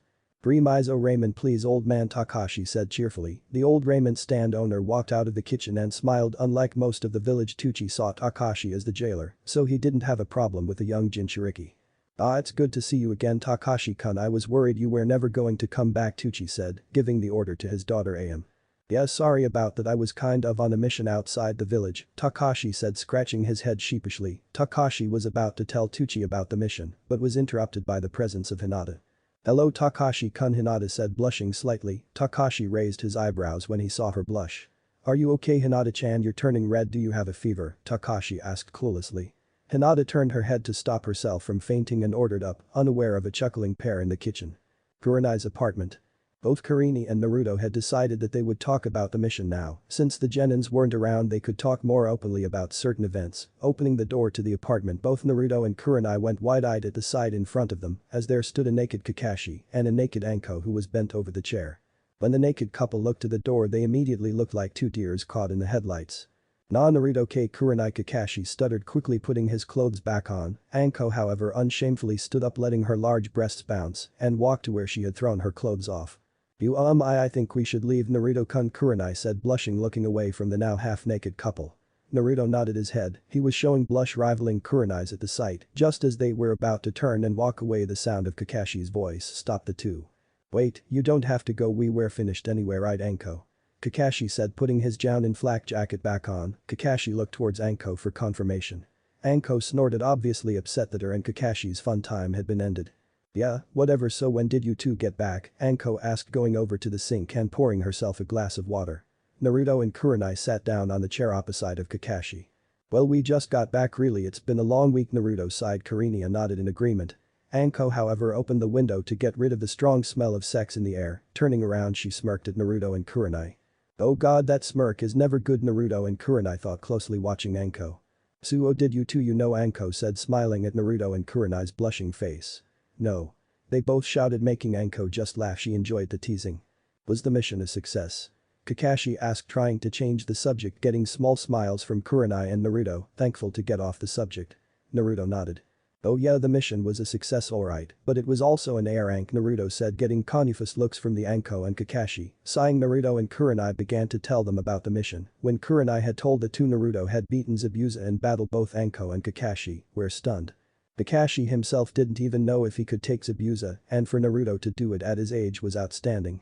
It's been 4 years since we last sparred, Naruto, how strong have you gotten? Kakashi thought while smiling at his little brother in everything but blood. After they had finished the story, the four began to just talk about what Anko and Kakashi had done. Naruto laughed when he had heard that Anko had dragged Kakashi from the memorial stone to the date they had planned. Deciding it was time to leave and let Kurenai get some sleep, Naruto stood up from his chair.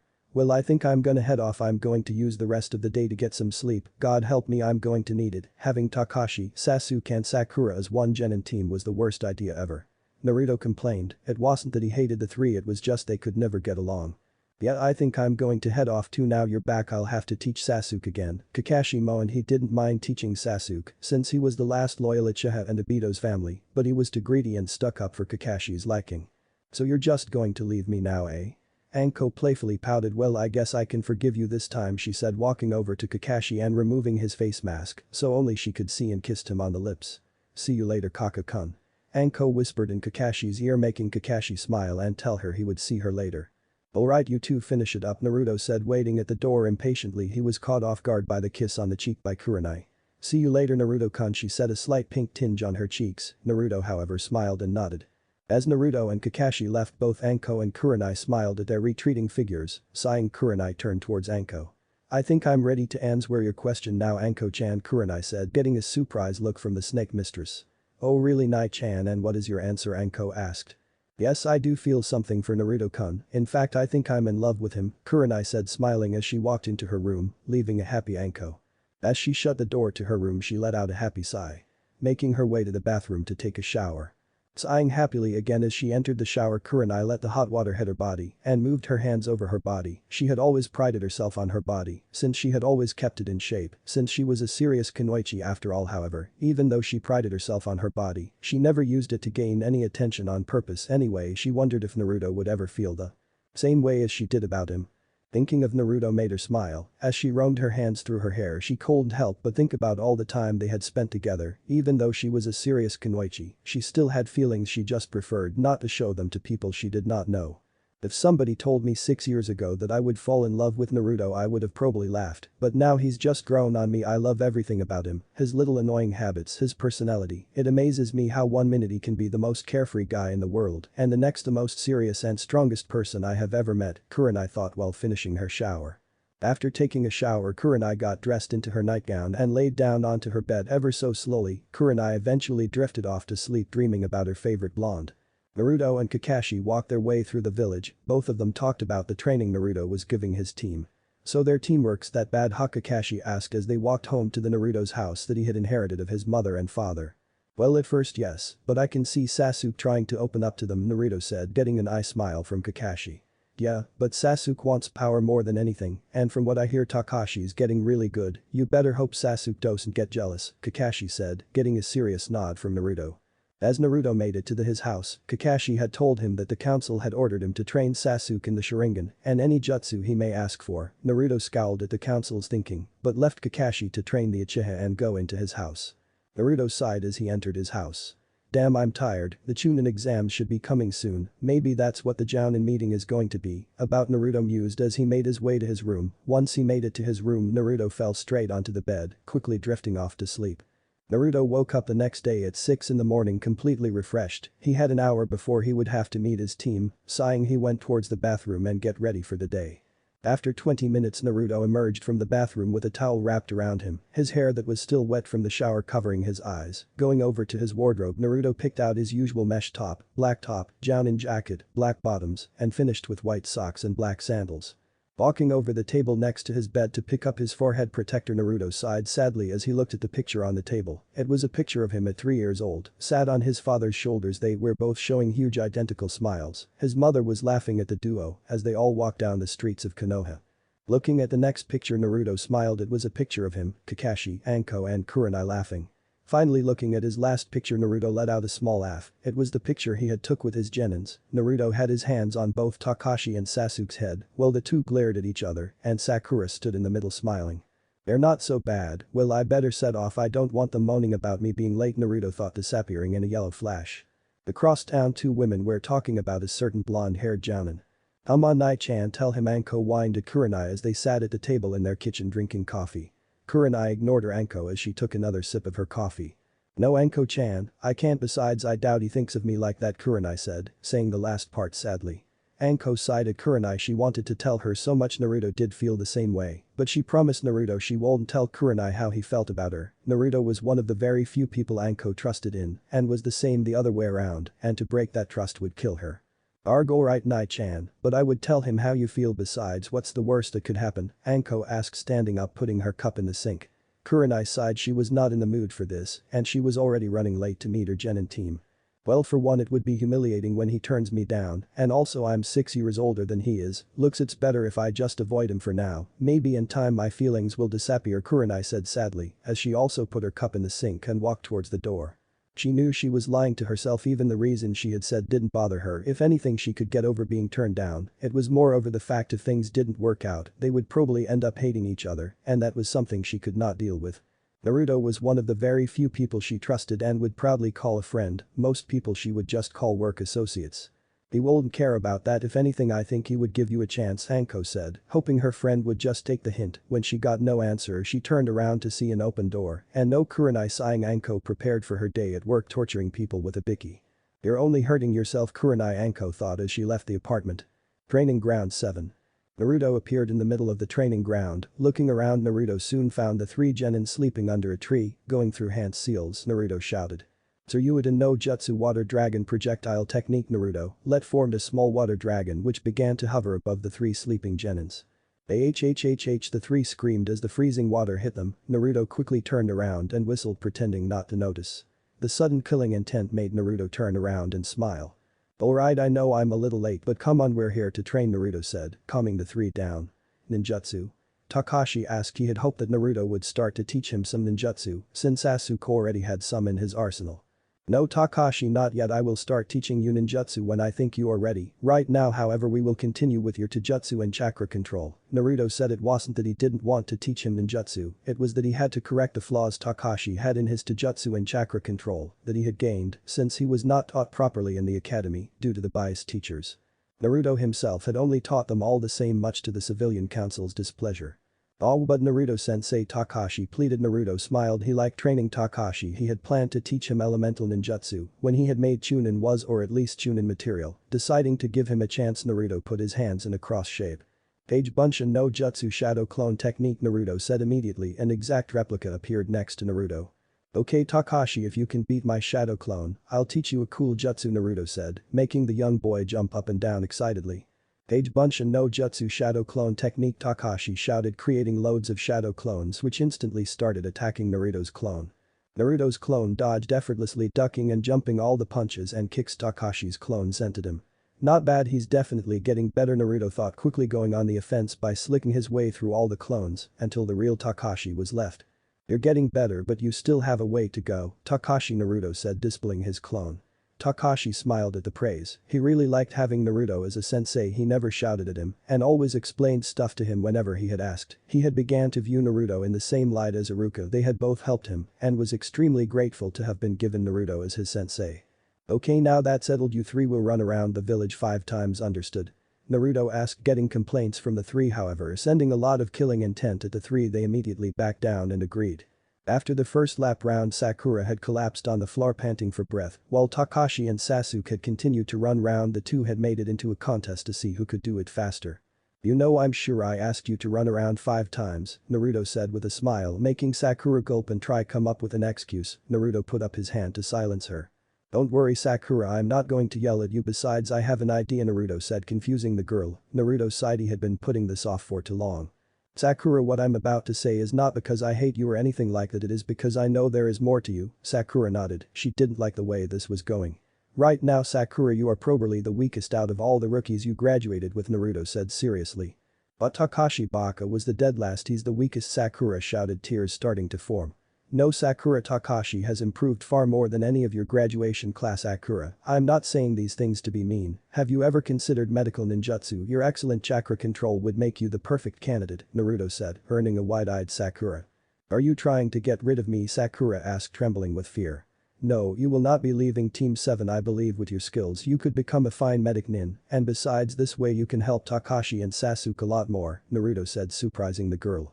Sakura had been feeling useless ever since the wave mission. All she could do was stand there and protect the client while her sensei battled a famous missing nin and her 2 teammates had battled a very strong opponent. Now however she had a chance to help her team. Smiling, Sakura nodded. Naruto-sensei, I would like to become a medic nin, Sakura said with determination. Naruto smiled. He was expecting her to yell about not being with Sasuke, but he also knew that the mission to wave had affected her. But after today's session you go to the hospital, they will begin your training. You will be a member of Team 7, so don't worry, okay, Naruto asked. Yes, Naruto-sensei, she said as the two of them watched both Takashi and Sasuke collapse from exhaustion. Well, you all did great today, but I want you here Tomoro at the same time as today, Naruto said, and sweat dropped when he saw Takashi and Sasuke asleep. You go ahead Sakura, I'll take these 2 home. Sakura nodded and ran towards the direction of the hospital. Creating a shadow clone, Naruto picked up Takashi and Sasuke and carried them to their respective homes. As Naruto began to walk down the streets of Konoha, he saw Kuranai walking towards her apartment. Hello Kuranai-chan, Naruto shouted. He was surprised when Kuranai never turned around and just continued to walk into her apartment. Naruto looked at the door Kuranai had went into for a couple of seconds, deciding to just let her have her space. Whatever he had done wrong, he would make sure to apologize to her as he walked back to his house. Unaware to Naruto, the moment Kuranai had walked into her room, she had fell to the floor and sobbed. She would always show her professional side while outside or talking to people. However, the moment she had heard Naruto shout, she almost let her emotional mask slip. She had just managed to make it to her apartment before sobbing she loved the man, but was so scared she had no idea what to do. Picking herself back up, Kuranai undressed and went to the shower and quickly went to bed. She was definitely glad Anko was staying at Kakashi's, since for the rest of the night she had cried herself asleep. 1 week later. Naruto sighed sadly. Today was not a good day. He had been up earlier than usual. During the last week Naruto had been getting less and less sleep. He had been worrying why Kuranai was ignoring him. It seemed she would only talk to him when she had no choice, and even then it was nothing but one-word answers. Trying to think on the brighter side, Naruto smiled at the thought of his genin team Sasuke and Kakashi were coming along nicely. Even Sakura had been getting better, she had signed up to the hospital and had begun her training. She would be able to heal most cuts and injuries, but she was still miles away before she would be even close to Tsunade. Naruto Hiruzen shouted. Naruto shook his head as looked around. He saw all the Jounins looking at him slightly amused. Can you say something? Naruto asked. Guy fell over crying and muttering something about his and Kakashi's hip attitude, while most of the Jounin snickered. Hiruzen's eyebrows twitched. Naruto was acting far too much like Kakashi for his liking. Calming himself down, the Hokage continued. Yes, as I was saying, the Chunin exams will be hosted in Konoha. This will be a good chance to gain new missions and give Konoha a better name, so anyone who would like to nominate their teams go right ahead, Hiruzen said, waiting for a Jounin to step forward. He smiled when he saw the first Jounin step forwards. I Naruto Namikaze nominate Team 7 containing Sasuke Uchiha, Sakura Haruno and Takashi Kazama for the Chunin exams, Naruto said, getting a quick nod from the goddess shinobi. Haruka, who had been watching the whole thing, was wondering if he should make his opinions heard for Team 7. He had taught them all at the academy and knew what they could do, however, he also knew Naruto. He knew Naruto would train the three evenly, but to think that they were all Chunin level, that was questionable. Asuma, seeing Naruto enter his team, went into competition mode. He too had noticed Kuranai ignoring Naruto. At first he was happy, since it meant he could get her, but he had noticed an extreme difference when he had asked Kuranai out. She had literally told him to fuck himself and go away. Ever since then, he had kept his distance. It seemed why ever Kuranai was ignoring Naruto, it was making her angry. I assume Saratobi nominate Team 10 containing Shikamaru Nara, Choji Akimichi and Ino Yamanaka for the Chunin exams. Truthfully, he knew the only one who had any chance of promotion on his team was Shikamaru, but hey, if he had the chance to make Naruto look bad, why not? Kurenai sighed sadly. She had not planned on speaking, since she could not bear to have Naruto look at her with his beautiful blue eyes. It melted her, and she was not going to break down in front of everyone. However, her genin team shouldn't have to suffer because of her. She had thought several times in the last week, even though she wasn't sure if any of her team would get promoted, it would be good experience for them nonetheless. I Kurenai Yuhi nominate Team 8 containing Kiba Inuzuka, Shino Aburame and Hinata Hyuga for the Chunin exams, Kurenai said, trying not to make eye contact with Naruto. What? Iruka shouted. These are fresh out of the academy genin, they are not ready for the Chunin exams. Iruka continued to protest. Naruto narrowed his eyes. I believe we know our students' abilities better than you, Iruka, Naruto said. But I trained all of them while they were in the academy. They're not ready, especially Takashi, Iruka said. Naruto smiled inwardly. So that's your game, you're worried about Takashi, Naruto thought. Actually, Iruka, I'd say Takashi had improved the most, especially since no one is hindering his progress, Naruto said, making Iruka look down with shame. Iruka had taught Takashi stuff, but in the beginning, he was just like the rest of the teachers and ignored Takashi. Don't worry, Iruka, Takashi will be fine, Naruto said. Alright, thank you, Iruka admitted defeatedly. Well, now that's sorted out, I will move to our next topic, the protractors for the Chunin exams. Hiruzen picked up some papers and sighed. The protractor for the first round will be Ibiki Marino, said man sighed. However, Naruto looked towards Kurenai, and for a brief second, their eyes met. Piercing azure met beautiful red. Naruto smiled. It was the first time she had looked at him properly since last week. Of course, they had both been thinking the same thing, the bet they had made. Back when things weren't so complicated, I wish she would just shout at me or something at least, then I'd know what I've done wrong, Naruto, though frowning when he saw Kurenai look away. The bet back when I wasn't completely in love with Naruto. No, I will not break down here in front of everyone. I must be strong, Kurenai thought, looking at the Hokage as he continued talking, her cold emotionless mask back on. The protractor for the second round will be Anko Mitarashi. Anko grinned. The idea of torturing some brats made the idea of being a protractor not so bad. The protractor for the third round will be Naruto Namikaze, Hiruzen said, shocking everyone. Alright, now that's sorted out, you may all the Hokage was about to continue, but was stopped by Naruto. Hokage-sama, does this mean I cannot train any of my genins? Naruto asked. He knew the position of a protractor meant he wasn't allowed to train any genin competing in the exams. I'm afraid so, Hiruzen said sadly. Naruto looked like he was about to argue back, but stopped himself and nodded. Damn fucking council, I see their game, to stop me from training Takashi they made me a protractor. Come on, you old fool, you're the Hokage, your word is the law. Why are you letting them have so much power? Naruto thought. He was furious. He knew Takashi wasn't well liked, but come on, this was ridiculous. He knew their game was to make Sasuke stronger than his two teammates. Of course Sasuke wasn't going to suffer, he still had his private training with Kakashi. Alright, now that's over, this meeting is dismissed, the Hokage said, standing up and leaving. Naruto looked over to find Kurenai. He frowned when he saw she had already gone, however the sight of red and white hopping out of the window made Naruto stand up and run to the exact same window. Leaping onto the ledge, Naruto took off looking for the beautiful Jounin. Where the hell is she? Why won't she just talk to me? Damn it, Naruto thought as he ran silently on the rooftops. It was late at night, so he moved as silently as he could to stop waking anyone up.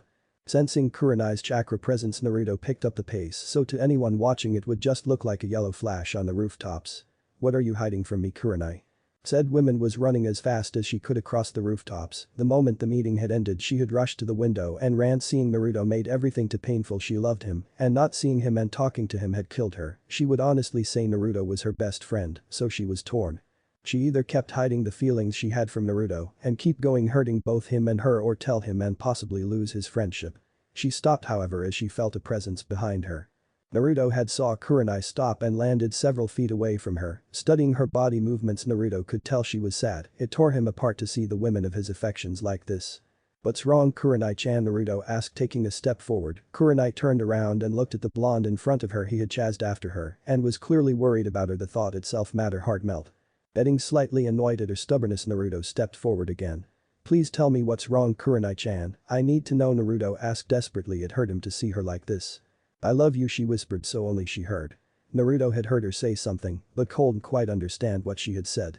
What is it, Kurenai-chan? Tell me please, Naruto asked as he walked towards her until he was inches away from her. Placing his hands on her shoulder, Naruto tried talking to her again. Tell me what's the matter. Fine, I love you, god damn it. I can't get you out of my mind, so go ahead, laugh at me and tell me how pathetic I am, Kurenai shouted. She could not hold back the tears as they fell from her ruby eyes. She quickly looked down so Naruto couldn't see her cry. Naruto stared wide-eyed at the women in front of him. So this is what she was hiding. Why? Was she doing this to protect our friendship? It must have killed her. I'm sorry I didn't notice, Kurenai, Naruto thought as he brought his hands to the crying woman's chin. I love you to Kurenai-chan, and it's good know you feel the same way, since now I won't feel as guilty, Naruto said, raising the woman's head. She was about to ask him what he was doing, but was suddenly silenced by the feeling of Naruto kissing her. Chapter 6. AN, Author's Notes. Speech, Character Voices. Thoughts, Character Thoughts. Speech, Boss Summon, Demon Voice or Jutsus. Thoughts, Boss Summon or Demon Thoughts. Nights in Konoha were always memorable, and tonight was no exception as two of Konoha's greatest ninjas would confess their love for each other. Kurenai was left speechless as Naruto placed his lips on her own. Her eyes widened when she felt him grab her waist and pull her closer. After several seconds her brain began to act on its own and immediately kissed back. She threw her arms around his neck, deepening the kiss. Kurenai's eyes widened when she felt him lick her lip, asking for entrance, to which she was more than happy to oblige, to allowing his tongue to enter her mouth. She moaned as she felt him feel every part of her mouth with his tongue, and instead of sending her tongue back to gain dominance, she used it to massage Naruto's, making him moan in pleasure. The two Jounins carried on kissing for what seemed a lifetime. The two of them didn't care if anyone saw them. All they wanted was show each other the love they had for one another. However, as they continued to make out under the stars, the sexual tension was beginning to rise. Naruto took his hands of Kurenai's waist and placed it on the lower section of her back, while the other rubbed circles in the middle of her back, making the red-eyed Jounin moan add into his mouth at his movements. Kurenai's hands were also starting to move more as her body began to heat up. Her hands were rubbing Naruto's arms and chest. However, when Kurenai felt the bottom part of her body become moist, she knew she had to pull away. Slowly Kurenai pulled away from the kiss, tugging his bottom lip slightly as she parted her lips from his. Naruto-kun. Kurenai said as she rested her forehead on Naruto, staring into his eyes lovingly. Yes, Kurenai-chan, Naruto said, looking into Kurenai's beautiful red eyes and rubbing his nose against hers. She moaned even more at his actions. Naruto seemed to know just how to set her off, and she loved it. However, putting those feelings aside, Kurenai gazed into Naruto's eyes and asked a question that had been plaguing both their minds. What if things don't work out, Naruto-kun? Kurenai asked as she relaxed her body, leaning it onto Naruto's. Their lips were inches apart as their foreheads were still connected to one another. Kurenai-chan, you have no idea how many nights I would think about that question. However, the mission to Wave opened my eyes. We are shinobi. Our lives are too short to wonder what if. Now I'm not going to promise you that everything will be alright, as the future is too uncertain to predict. However, there is always one thing I will be certain of, and that is I will always love you, Kurenai-chan. Naruto finished, giving her a soft peck on the lips. I love you to Naruto-kun, and as long as you're with me I know everything will be alright, Kurenai said, catching Naruto into another kiss and letting her hands roam through his golden hair. After several more minutes of kissing, both Naruto and Kurenai pulled back, both panting from the lack of oxygen. Kurenai frowned as she remembered that she had to train her genin team for the Chunin exam. God, she hated her job sometimes. All she wanted to do was to spend the whole night with Naruto, just to be in his arms. Ah, I'm sorry Naruto-kun, I have to get up early in the morning to train my genin team, so they are ready for the Chunin exams, Kuranai said, slowly removing herself from Naruto. That's alright Kurenai-chan, besides I have to find someone who is willing to train my team, since apparently I'm a proctor for the exam now, Naruto said as he let go of Kurenai. She frowned as she remembered Naruto being picked for the role as a proctor for the third part of the exams. She would have helped him if it wasn't for the fact she had her own team to think about. She cursed the council, they seriously needed to be put in their place. Well, good night Naruto-kun, Kurenai said as she gave him another quick peck on the lips.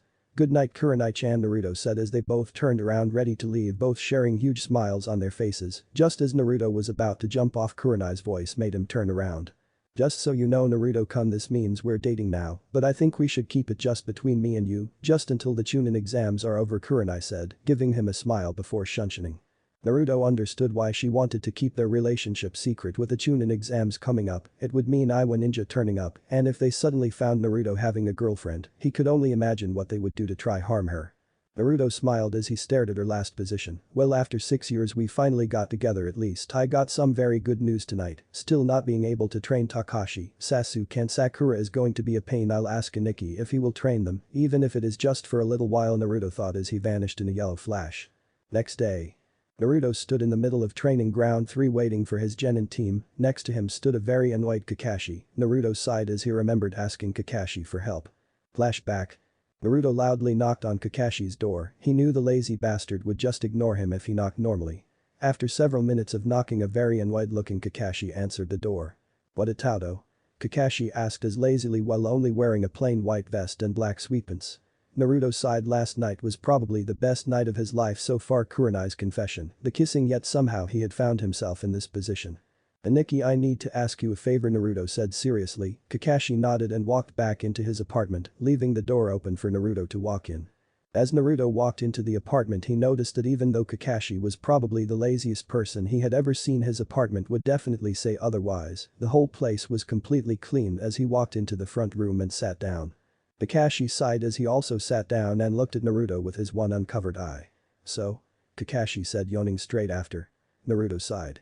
I need your help training my genin team. As you know, I've been selected as one of the proctors for the upcoming Chunin exams, however it means I won't be able to train any of them due to it being classed as unfair. However, we both know why I was chosen, Naruto said, getting a slight nod from Kakashi. Can you believe how powerful the council have gotten since Toussaint's death, especially the civilian sector? All they care about is status and power. They believe by only training Sasuke, it will make him stand out more, granting him Chunin rank straight away, Naruto said as he felt himself getting angrier and angrier. Not only at the council but at the Hokage. Even though he loved the old man like a grandfather, he was too soft and too old for the Hokage position. The council had also been pushing for Naruto to take the position, as the god aim Naruto always politely refused, saying he was too young for that type of position. I know, but as shinobi we must follow orders given by the Hokage, and he is just too old and tired to fight back, Kakashi said sadly. Now about your genin team, what do I get out of it, Itaudo? Kakashi asked, getting a sweat drop from Naruto. Seriously, okay, how about this? When Jiraiya sensei comes back I will get you 3 brand new icha sets, Naruto said, smirking when he saw Kakashi go on his knees. Yes, I'll do anything, Kakashi said happily. Naruto smiled, all too easy, Aniki, Naruto thought. End of flashback. That was really cruel of you to exploit my weaknesses like that, Itaudo, Kakashi said as he read one of his icha books. Would you stop complaining? After everything I've done for you, at least help me out on this, or if you would like I could always tell Guy that you want to be his only eternal rival, Naruto said, smiling when he saw Kakashi close his book. I said I was going to help you, so let's not take it that far. I don't think I could take Guy only asking me for challenges, Kakashi said as he saw Sasuke turn up. Sasuke looked up. He was surprised when he saw both Naruto and Kakashi waiting together. Shaking his suspicions off, Sasuke nodded to both of them and sat under a tree waiting for his teammates. A couple of minutes both Takashi and Sakura showed up. Sakura appeared to have several scrolls in her hands, causing everyone to raise their eyebrows. Naruto however smiled. It seemed the girl had actually taken his words to heart. Takashi was wearing his usual bright orange clothes and looked extremely excited for his training to start. However, when he saw Kakashi he raised his eyebrows. Naruto-sensei, what is Inu-san doing here? Takashi asked, making both Naruto and Kakashi go wide-eyed. Takashi, how do you know that Kakashi is Inu-san? Naruto asked, completely surprised that Takashi would remember Kakashi. Well, I remember his smell and his weird hair, plus he was always the lazy one, Takashi said, making Naruto snicker. Well, now that you're all here, I have some really important information to tell you. Naruto started getting confused looks from the three genin. Kakashi here will be taking your training for a while, as I have been picked for the position of proctor for the upcoming Chunin exams, and yes, you three can apply only if you want to. Naruto finished pulling out 3 slips of paper and handing them to genin. Both Takashi and Sasuke looked at each other with a competitive grin, while Sakura still seemed a little unsure. Both Naruto and Kakashi saw her uncertainty, but decided to keep quiet as they watched them sign the forms. So what do you plan on doing with them? Naruto asked, not taking his eyes away from the three as they signed. Kakashi lazily looked up from his book and stared at Naruto for a few seconds. Worried about them at Taudo? Kakashi said as he began to read his book again. Naruto smiled a little at Kakashi. They've grown so much, they won't need me soon. All I can teach them now is jutsus. Perhaps you could show them how to act like a proper team, Naruto suggested, getting a nod from the one-eyed Jounin. Ah, so you've all agreed you want to take the Chunin exams, they're extremely tough, you know, Naruto said as he collected the 3 slips of paper from Takashi, Sasuke and Sakura. The Chunin exams don't scare me, I'm going to become Hokage, believe it.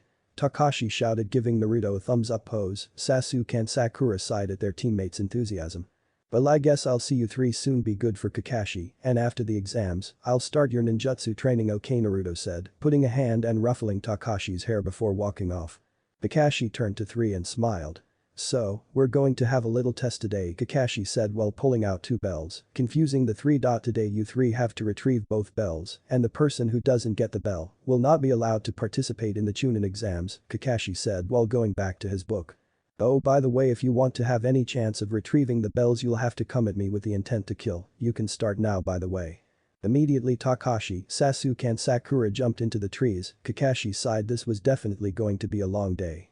They've hidden themselves pretty good, but knowing Takashi and Sasuke, they will be too stubborn to work with one another, and Sakura will just follow Sasuke, Kakashi thought as he went looking for the 3, unaware of how wrong he was.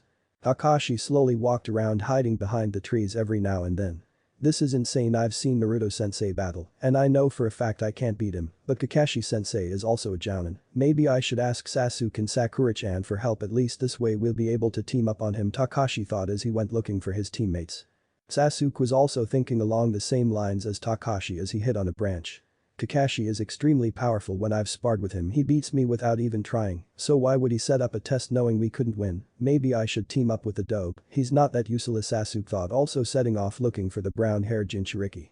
Sakura nervously walked around the forest surrounding the training ground. She stopped, however, when she heard rustling come from a nearby bush. Her eyes widened when she saw an injured Sasuke who had multiple kunai sticking out of him.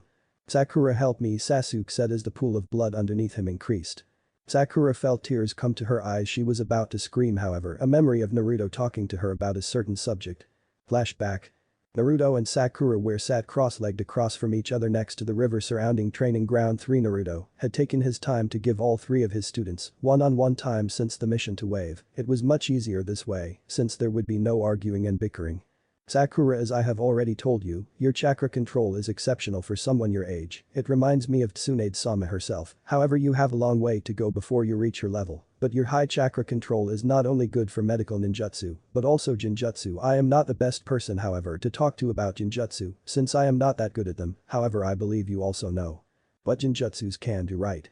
Naruto asked, looking at his pink-haired student. She nodded, thinking of her time in the academy. Well, jinjutsus are an illusional attack allowing the user to create hallucinations to affect their opponent, right? Naruto-sensei, Sakura asked, getting a smile and a nod from the blonde-haired jounin. Hi, jinjutsus are amazing, and I believe you have the ability to become an excellent jinjutsu user. However, you also have to be able to cancel a jinjutsu, Naruto said, getting a slightly confused look from Sakura. There are several ways to cancel a jinjutsu. One is stop the flow of chakra in your body and then apply an even stronger flow to disrupt the caster's chakra. The other option is to have another unaffected person to touch you and use their chakra to stop the flow of the user. Another and probably the most painful method is to affect your own body. This can be done by biting or stabbing oneself, Naruto said, getting a serious nod. Naruto smiled and stood up. Good, now we're going to do some laps. I want you to run around the whole training ground 5 times, okay, Naruto said, still smiling while Sakura groaned and started running. End of flashback.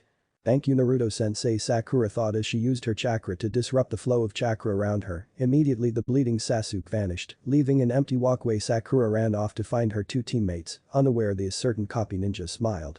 Kakashi was hopping from branches to branches. He was desperately trying to find either Sasuke or Sakura. He was certain if he could find even one of them, then he would have a chance of being able to get one of the bells. "Hey Dobe, over here." Takashi heard a voice making him spin around. He smiled slightly when he saw Sasuke sitting on a tree branch.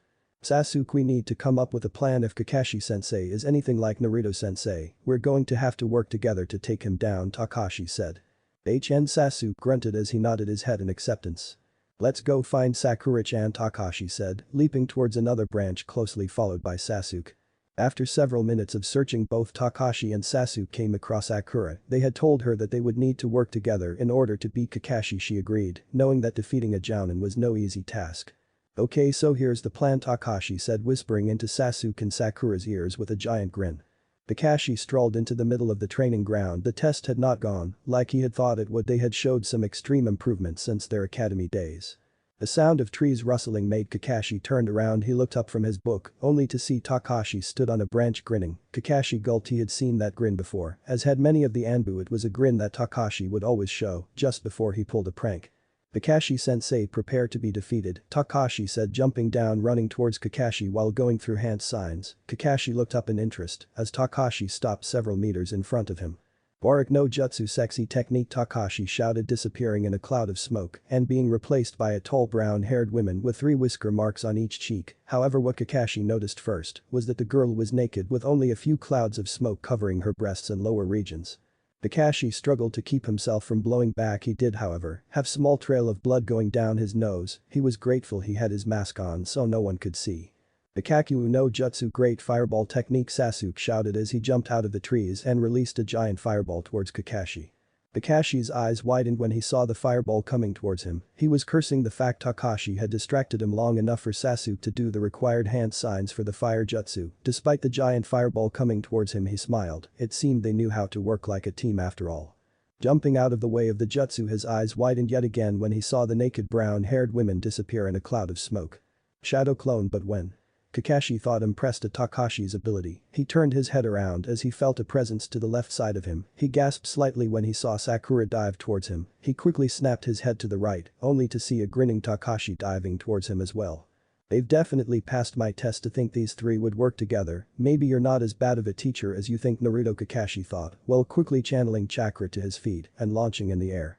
Kakashi's eyes widened when he saw Kakashi jump in the air. However, he was unable to knock himself. Of course, looking up, he saw Sakura had also noticed this, doing the only thing he could. Takashi closed his eyes and waited for the impact. However, as the two were about to collide, Sasuke stopped them by kicking Takashi, of course, leaving him skidding across the floor while Sakura landed perfectly. "What was that for, team?" Takashi shouted at Sasuke as he rubbed the back of his head. Sasuke smirked a little.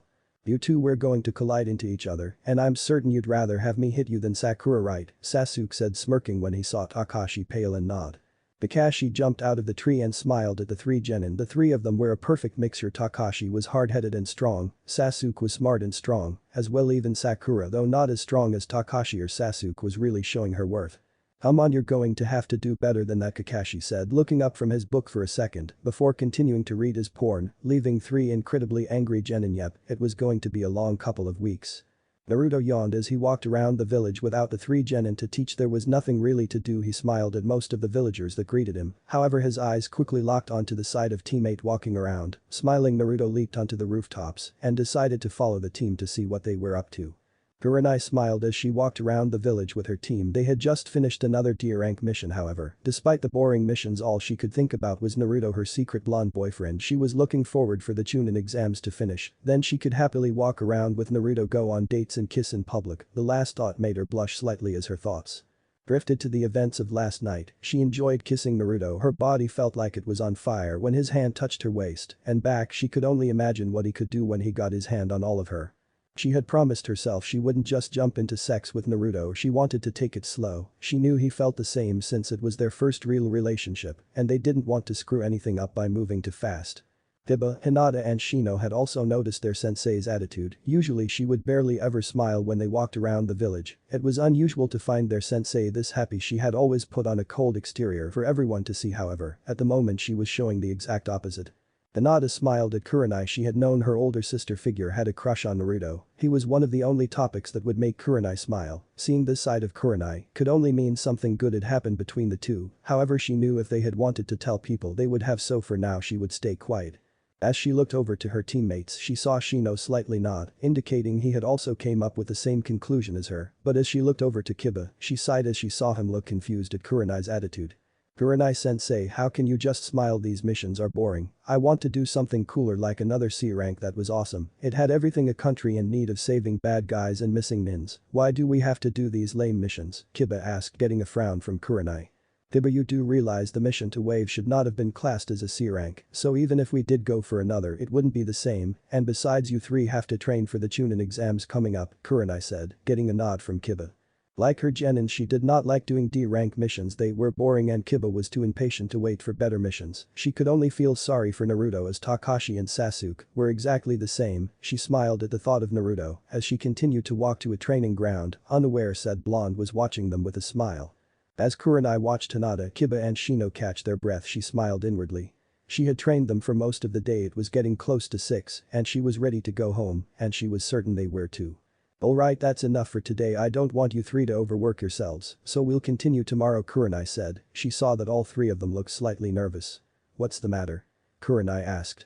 "Kurenai-sensei, Ka-san is going to begin my training for the Chunin exam. She wants me to learn some clan techniques, so I don't think I'll be able to train like this until she's finished," Kiba said, getting a frown from Kuranai. Said women looked towards Hinata and Shino. Hinata had the same face Kiba was showing, while Shino looked slightly tenser. "Is it the same with you too?" Kuranai asked, getting nods from both of them. Sighing, Kuranai pinched her nose. "Well, I want you to know if you need any help with training, you know where I live, so until then good luck. I know you'll make me proud," Kuranai said, getting smiles from the three. As her genin all left to their houses, Kuranai found herself walking back home. She jumped slightly when she felt someone start walking next to her. She smiled when she saw Naruto casually walk beside her.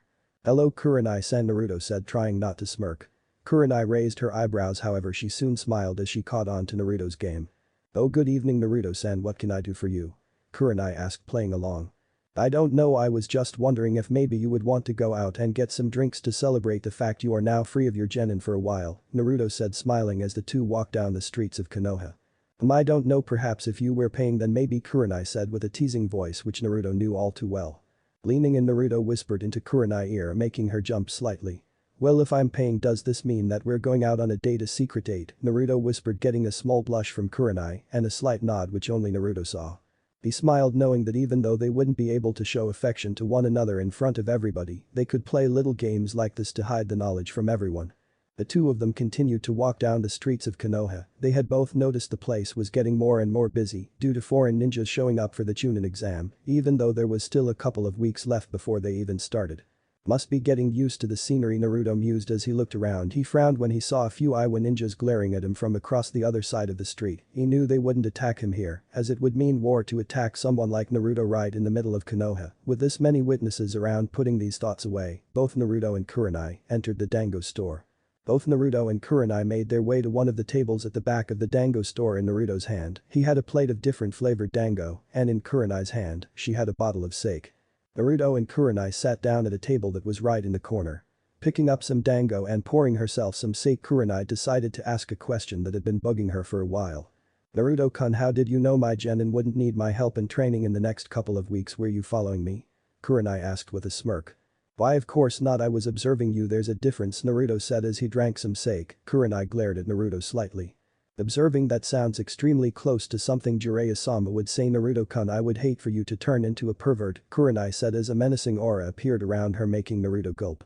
No, of course not, Kuranai-chan, I was observing your teaching skills, that's all," Naruto said, sweating. In fact, he had been observing Kuranai. She was an enigma to him. It was strange how one minute she could be Konoha's ice queen and the next a shy and sweet Kuranai. He knew it was one of the reason he had fell for Kuranai. She was extremely puzzling and he liked it. It showed she was not plain and boring. "But because if you did turn into a pervert, Naruto-kun, I would have to kill you," Kuranai said, chuckling evilly to herself, making Naruto sweat even more. "So Kuranai-chan, what do you plan to do with your schedule free now?" Naruto asked, causing Kuranai to frown.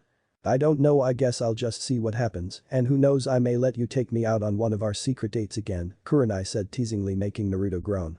So your definition of a secret date is to shroud us with a genjutsu, a very impressive one, if I say so myself, Naruto said, catching Kuranai off guard. He was not offended that she had placed a genjutsu over them since it helped conceal their relationship. You knew how long? How? Kuranai asked, stunned. She knew Naruto was not very good at genjutsu, however, this was one of her best ones. It would take another genjutsu user to notice them, yet Naruto was able to pick it out. Well, as soon as you put it on, I may not be very good at using genjutsu, but it doesn't mean I can't detect them, and besides, when your sparring partner was a very talented Uchiha who could place genjutsus on you with just a single look, you kind of have to be good at detecting them, Naruto said, smiling at the women who looked like completely stunned. Naruto-kun, what do you plan to do now that you are not allowed to train any genins that are competing in the exam? Also, what do you plan on doing for your task in the third round? Kuranai asked. She knew her friend Enko had constantly made the genin run around the forest of death and find scrolls for her task. She also knew Naruto would get to pick what the third exam rules would be. Naruto struck a thinking pose before as he pondered the thought. Well, I dunno, I was just going to make them fight one-on-one and put them in a situation where they would have to think for themselves and prove themselves, Naruto answered, causing Kuranai to sigh. She smiled, however, as she thought over Naruto's thinking. He had really thought things out. The exam was to test teamwork, however, there would also be part in a shinobi's life when they would have to rely on themselves like Naruto did with Zabuza. The two of them sat there for hours talking and laughing about the events they both talked about. As the end of the night came, both Naruto and Kuranai sighed. We should go, Naruto-kun, before Anko and Kakashi start asking questions, Kuranai said, standing up. Naruto stood up as well. You know, I don't think them two would spread our status around, Naruto said as the two walked out of the dango store. I know, but I don't think I'd be able to take Anko's teasing, Kuranai said, making Naruto chuckle and walk to Kuranai's place. When the two arrived, both Naruto and Kuranai smiled as they faced each other. I guess this is good night, Naruto-kun, Kuranai said as she looked at Naruto, who seemed a little confused. Is the genjutsu still on, Kuranai-chan? Naruto asked, getting a nod from Kuranai. Good, Naruto said as he placed his lips onto Kuranai's. Kuranai melted into the kiss. She never expected that Naruto would be so daring. Even though there was genjutsu up, they were still kissing in public. She loved it. She felt Naruto's tongue begging for entrance as it licked her lips, to which she happily obliged to. However, instead of massaging his tongue like she had done last time, she sent it out and dueled with Naruto's, battling for dominance. Eventually Kuranai won and explored every part of Naruto's mouth, making him moan. After several minutes of kissing, both Naruto and Kuranai pulled back. They were showing small blushes. I love you, Kuranai said as she rested her forehead on his. Naruto smiled. I love you too, Kuranai-chan, Naruto said, kissing her nose, making Kuranai giggle.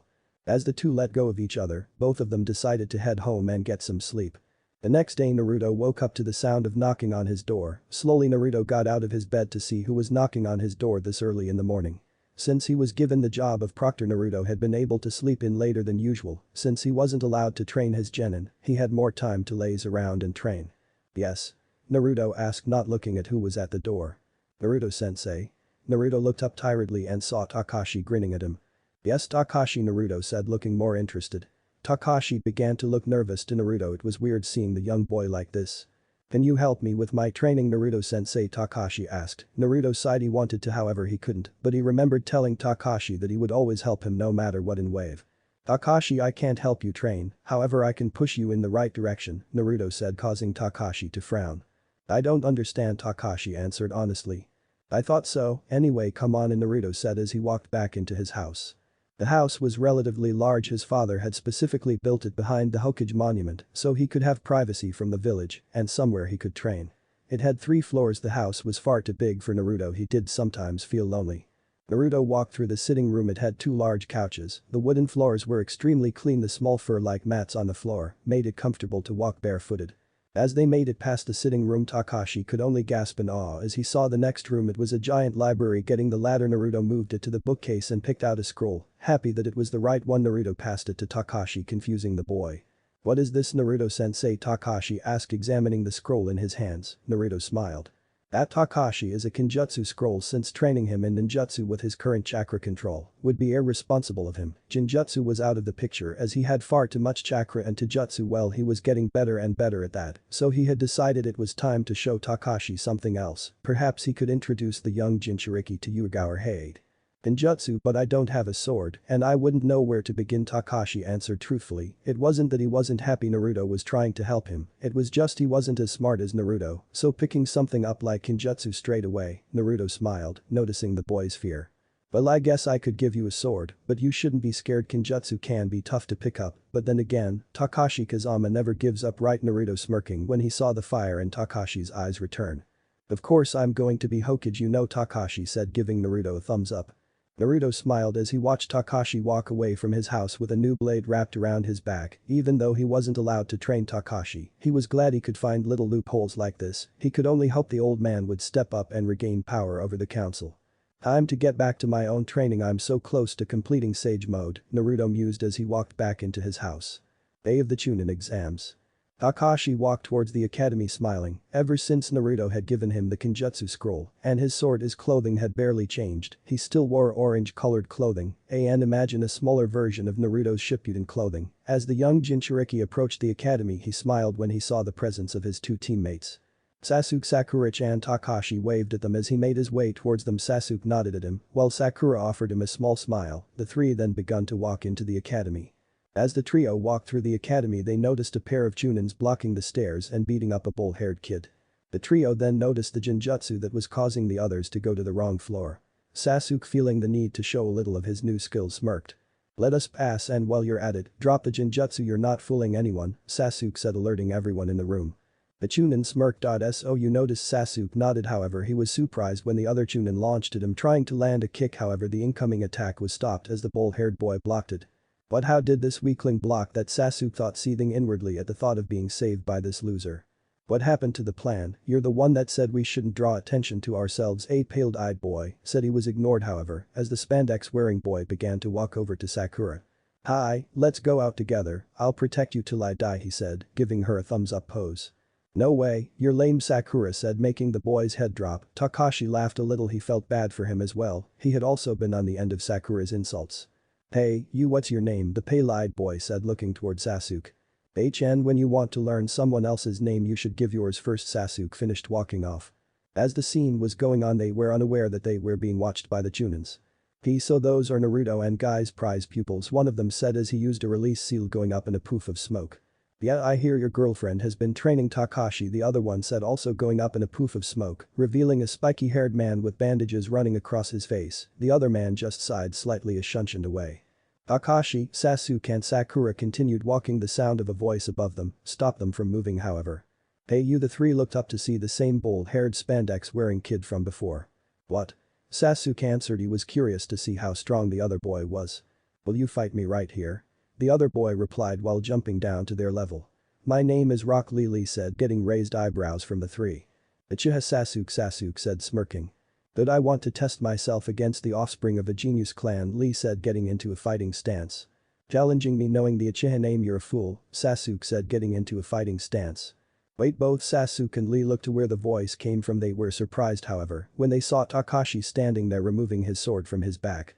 I'll take care of thick bros, Takashi said, getting into a fighting stance. It's Uchiha who I wish to fight, not you, Lee said.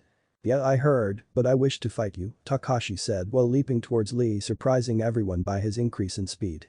While surprised, Lee was still easily able to see Takashi and moved out of the way. He was surprised, however, when he turned. His eyes widened when he saw Takashi pulling his leg back, hoping to land a kick on Lee's chin. Quickly backflipping away from the kick, Lee landed into a fighting stance. He smiled, however, when he noticed Takashi getting into a fighting stance. Watching the battle, both Sasuke and Sakura watched in awe. Sasuke himself could barely catch Takashi's speed.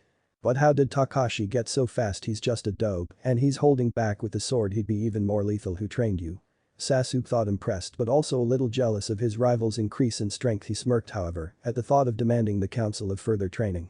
Naruto-sensei was right, Takashi has improved a lot. He even acted calmer when Lee said he wasn't interested in him. Sakura, though both happy and saddened over the fact Takashi had surpassed her. I'm impressed. Your taijutsu is quite impressive. What is your name? Lee asked. Takashi Kazama, Takashi said, smirking. He was about to jump forward again. He was blocked, however, as Sasuke had made his way in front of him. Sasuke? Takashi asked, uncertain of his rival's intentions. You're taking too long. Let me show you how a real shinobi fights, Sasuke said. Takashi clenched his knuckles. He was about to yell back, but the words of his sensei stopped him. Takashi, you need to control your anger. It stops you from thinking straight, and it also helps the kyuubi influence you. Naruto's voice echoed through his mind. Takashi, showing anger in battle makes you look weaker and shows your weakness. Yugao voice also echoing through his mind. Kakashi scoffed slightly and walked back to where his sword was and attached to his back again. And I'm not going to retype Sasuke's fight with Lee as it happened exactly like it did in the manga. That's enough, Lee, a giant turtle said, stopping Lee from finishing his move. You know that technique is forbidden. Lee bowed his head in shame as a cloud of smoke appeared on the turtle's head. What is all this youthfulness, a bald-haired man said. Guy-sensei, Lee said, still bowing, but as he finished his words he was suddenly knocked back by Guy, who sent a punch right to his face. Guy-sensei, Lee started with anime-style tears streaming down his face. That's enough, Lee, you don't have to say anything, Guy said, embracing the younger copy into a hug. While this was happening, Takashi, Sasuke and Sakura stared at the scene in disbelief. I lost to him. Sasuke thought while clenching his fists. But how did Sasuke-kun lose? Wait, the other boy must have tricked Sasuke-kun, Sakura thought in denial over the fact her crush was so horribly beaten. Well, that was fun. I'm glad Sasuke stepped in, or I would have had to reveal a lot of my secrets to fight on even level with thick brows, Takashi thought while slightly smirking at his rival's state. As Guy finished his rant on youth and whatnot, he turned his head towards the three genin. These must be Naruto and Kakashi's genin, Guy thought. Hey, how are Naruto and Kakashi doing? He asked the three genin. You know them? Sasuke asked, however, as he finished his eyes widened when he felt Guy behind him. Know them? I'm their eternal rival, Guy said. What speed, the three thought as the spandex-wearing sensei pushed them along to the next room. As the three made it to the exam room, the sudden appearance of Naruto and Kakashi. Ah, good, Sakura showed up, I can let you in now, Naruto said. Naruto was wearing his usual jounin outfit. He looked slightly more muscular and his hair had grown slightly longer, while Kakashi, on the other hand, had not changed at all. What do you mean? Sakura asked, getting a lazy smile from both Naruto and Kakashi. The truth is, this test can only be taken in group of threes. If one of you had not shown up, you would not have been allowed into the next room, Kakashi explained. Now run along, you don't want to be late, Naruto said, getting nods from the three. As soon as the genins disappeared into the room, Naruto looked over to Kakashi. As he leaned against the wall, he smirked when he saw Kakashi's worried face. You know you shouldn't look so worried, it'll make your hair gray, Naruto said, grinning. Kakashi glared slightly before sighing. They remind me of my team, Kakashi said lazily, however Naruto could hear the sadness behind the words. Geez, Aniki always killing the mood, Naruto said as he placed his ear on the wall. Kakashi, Sasuke and Sakura entered the exam room. They were surprised at first by the number of participants. Holy shit, Takashi muttered quietly as they made it to the front of the room. Even though Takashi had been training to keep his emotions together, he was still the loud idiot he always was. Both Sasuke and Sakura silently agreed with Takashi. The numbers were extremely intimidating. However, they were interrupted as a sudden figure appeared on Sasuke's back. Sasuke-kun, you're late, Ino shouted happily as she suffocated him in a chokehold. Get away from Sasuke-kun, Ino pig, Sakura shouted, pointing towards Ino.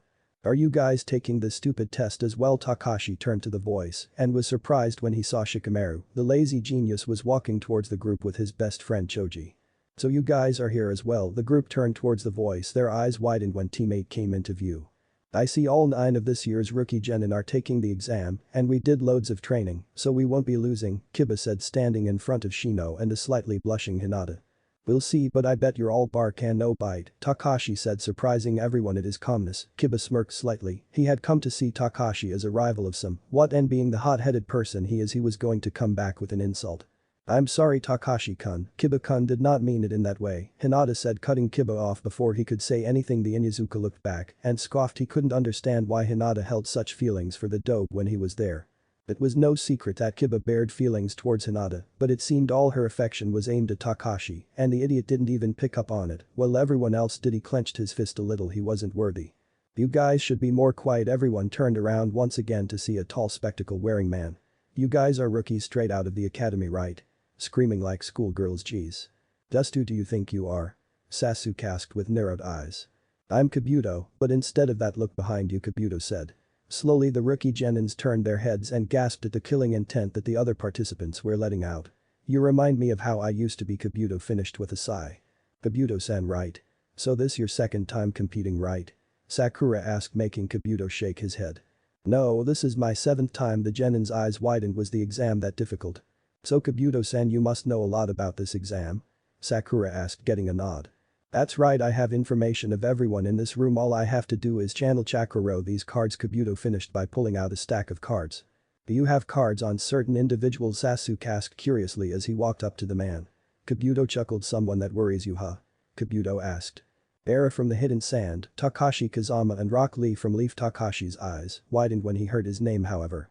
Oh, you know their names should be easy then, Kabuto said, channeling chakra to the cards and pulled 3 out. Okay, first Gara of the Sand, since he's a newcomer from another country I don't have much info, but it seems he's returned from each mission without a scratch, completed 8 C rank missions, and 1 B ranks. Impressive. Kabuto ignored their stunned faces and continued. Next, Rock Lee of the Leaf, he's a year older than you guys, and he has completed 20 D rank and 12 C ranks missions. His sensei is Guy and is talented in Taijutsu. Kabuto pulled out another card. Takashi's eyes narrowed. Just how much information will be on my card? Takashi thought while thinking perhaps stealing the card would have been the best choice. Takashi Kazama of the Leaf dead last of his graduation class and has completed 25 D rank, 1 C rank and 1 B rank. He is above average in Taijutsu and Ninjutsu and is talented in Kenjutsu. However, his Genjutsu is non-existent. The Genins were extremely surprised that the dead last of their class had completed a B rank mission. Both Sakura and Sasuke stared at Takashi with surprise since neither of them had completed a B rank. They're quite knowledgeable, Kabuto-san, Shikamaru said while narrowing his eyes. Takashi, Sasuke and Shino did as well. I need to be so I can tell who the elites are, Kabuto said with a smile. Shikamaru and Takashi scoffed while Sasuke smirked, thinking that Kabuto must know him since he was the elite of the elite, right? Outside, Naruto was leaning on the wall. He could hear everything that was being said. He was worried. No matter how much he denied it, he couldn't help but slightly doubt himself. He was of course a new Jounin sensei, and his team had only been out of the academy 6 months. It had helped that Kakashi, Anko and Kurenai had supported his decision. Thinking back, Naruto couldn't help but smile when he had asked Kurenai about it. Flashback. Both Naruto and Kurenai were laying on the couch together in her apartment. It had been a week since their first secret date. They had found time for each other, whether it was going out on secret dates, laying down together someplace quiet or even just training together. Kurenai-chan? Naruto asked as he kissed the top of the red-eyed Jounin's head. Kurenai sighed happily as she snuggled into Naruto's chest. She half moaned as Naruto planted kisses on the top of her head. She loved the way he touched her, and even though they hadn't gone any further than kissing and light touches, it was exciting seeing and hearing each other moan in pleasure. Do you think I'm making the right choice allowing my genin to enter the Chunin exams? Naruto said as he laid his head back on the chair and tightening his embrace around Kurenai. Kurenai looked up from her position so she could see her lover's face. She could tell he was worried for his genin. If she was honest, she was worried about her own genin as well, since she was a Jounin sensei for the first time.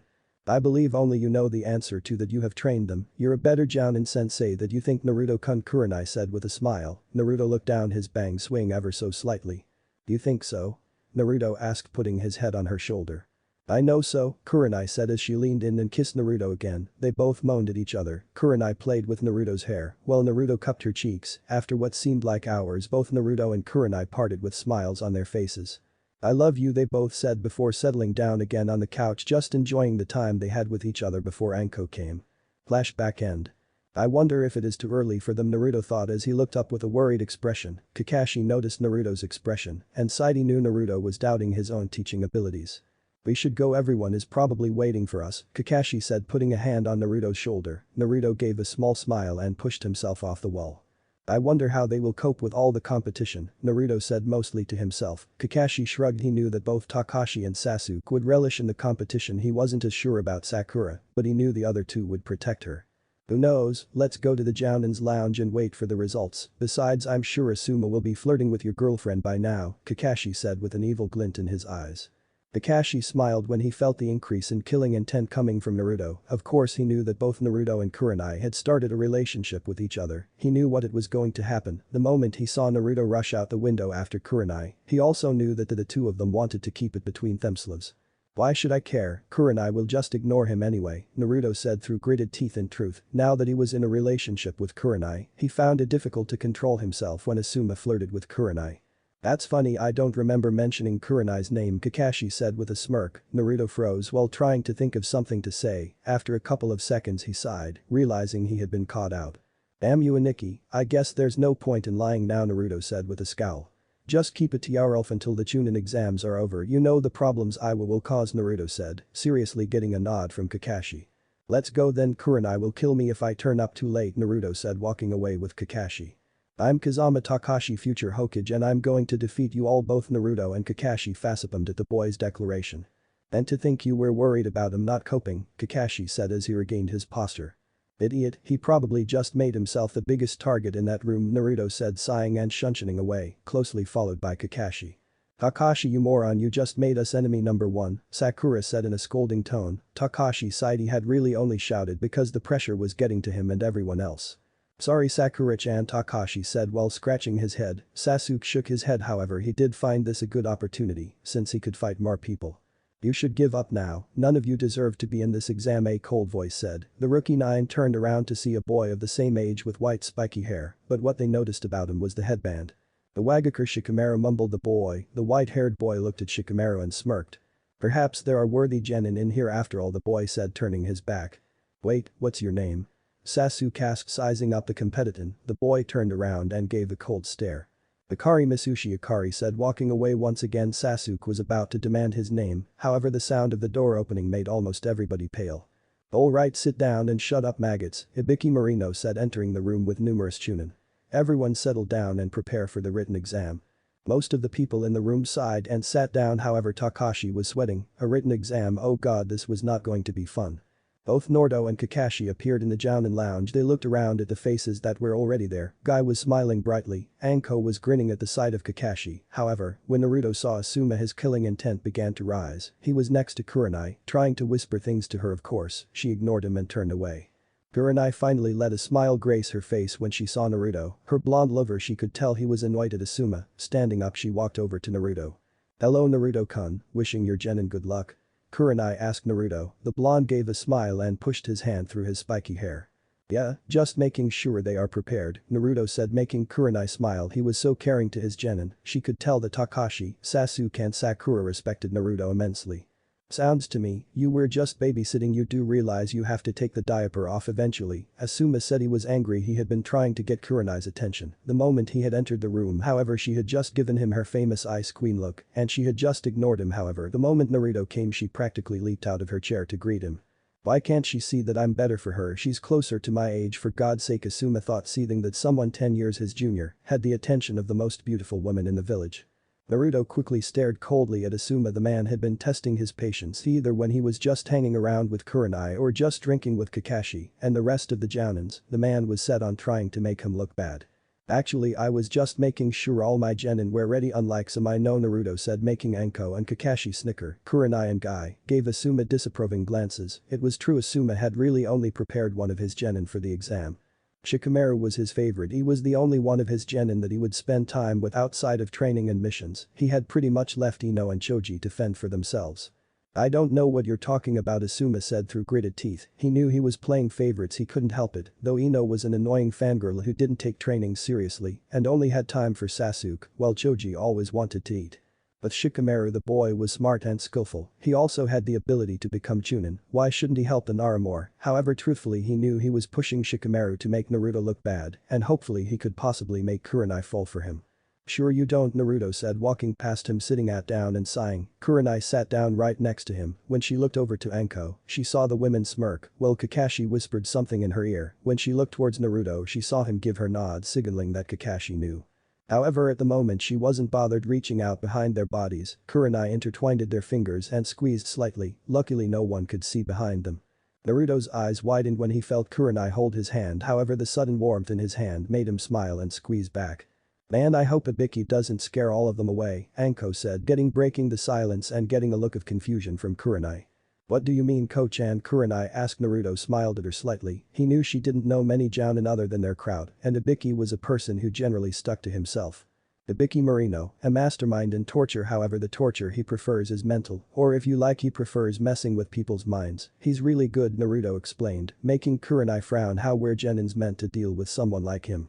Don't worry, his tricks won't work on everyone, trust me, Naruto said, offering a small smile. Kuranai nodded, biting her lip slightly, fighting off the urge to kiss Naruto.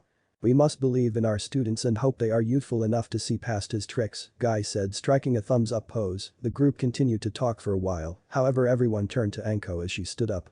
Well, it's time. I wonder how many kids I'll be able to scare, Anko said, giggling to herself. Kakashi sighed. She was definitively psychotic, but hey, he loved her. Both Naruto and Kuranai glanced at each other, wondering who would win the bet. Kuranai was still curious to what Naruto would ask if he won. Naruto, on the other hand, didn't really care about teaching Kuranai one of his moves, however he did want his team to pass. Silently they stood up and also vanished via Shunshin, leaving an angry Asuma and a giggling Kakashi, while Guy shouted something about being youthful. Kakashi sighed happily. The proctor Ibiki had just told everyone the last question was a trick and that people only passed if they stuck around to take the question. At that moment a ball-like shape crashed through the window and a banner hung from the ceiling reading Anko Mitarashi, the sexy second proctor. Man, that was a long chapter. Okay, I know it's been a while, believe me, I know, but my life has been extremely busy and I'm amazed I've even found time to write this chapter. I don't know when the next update will be, but be patient. I have not given up on the story. I also realize I may be moving the story along fast, but I need to keep motivated. Okay, now for the results of the poll. Naruto will be able to use Sage Mode, but he will not invent the Rasen Shuriken. He will however help in its creation. Now for Asuma pairings poll.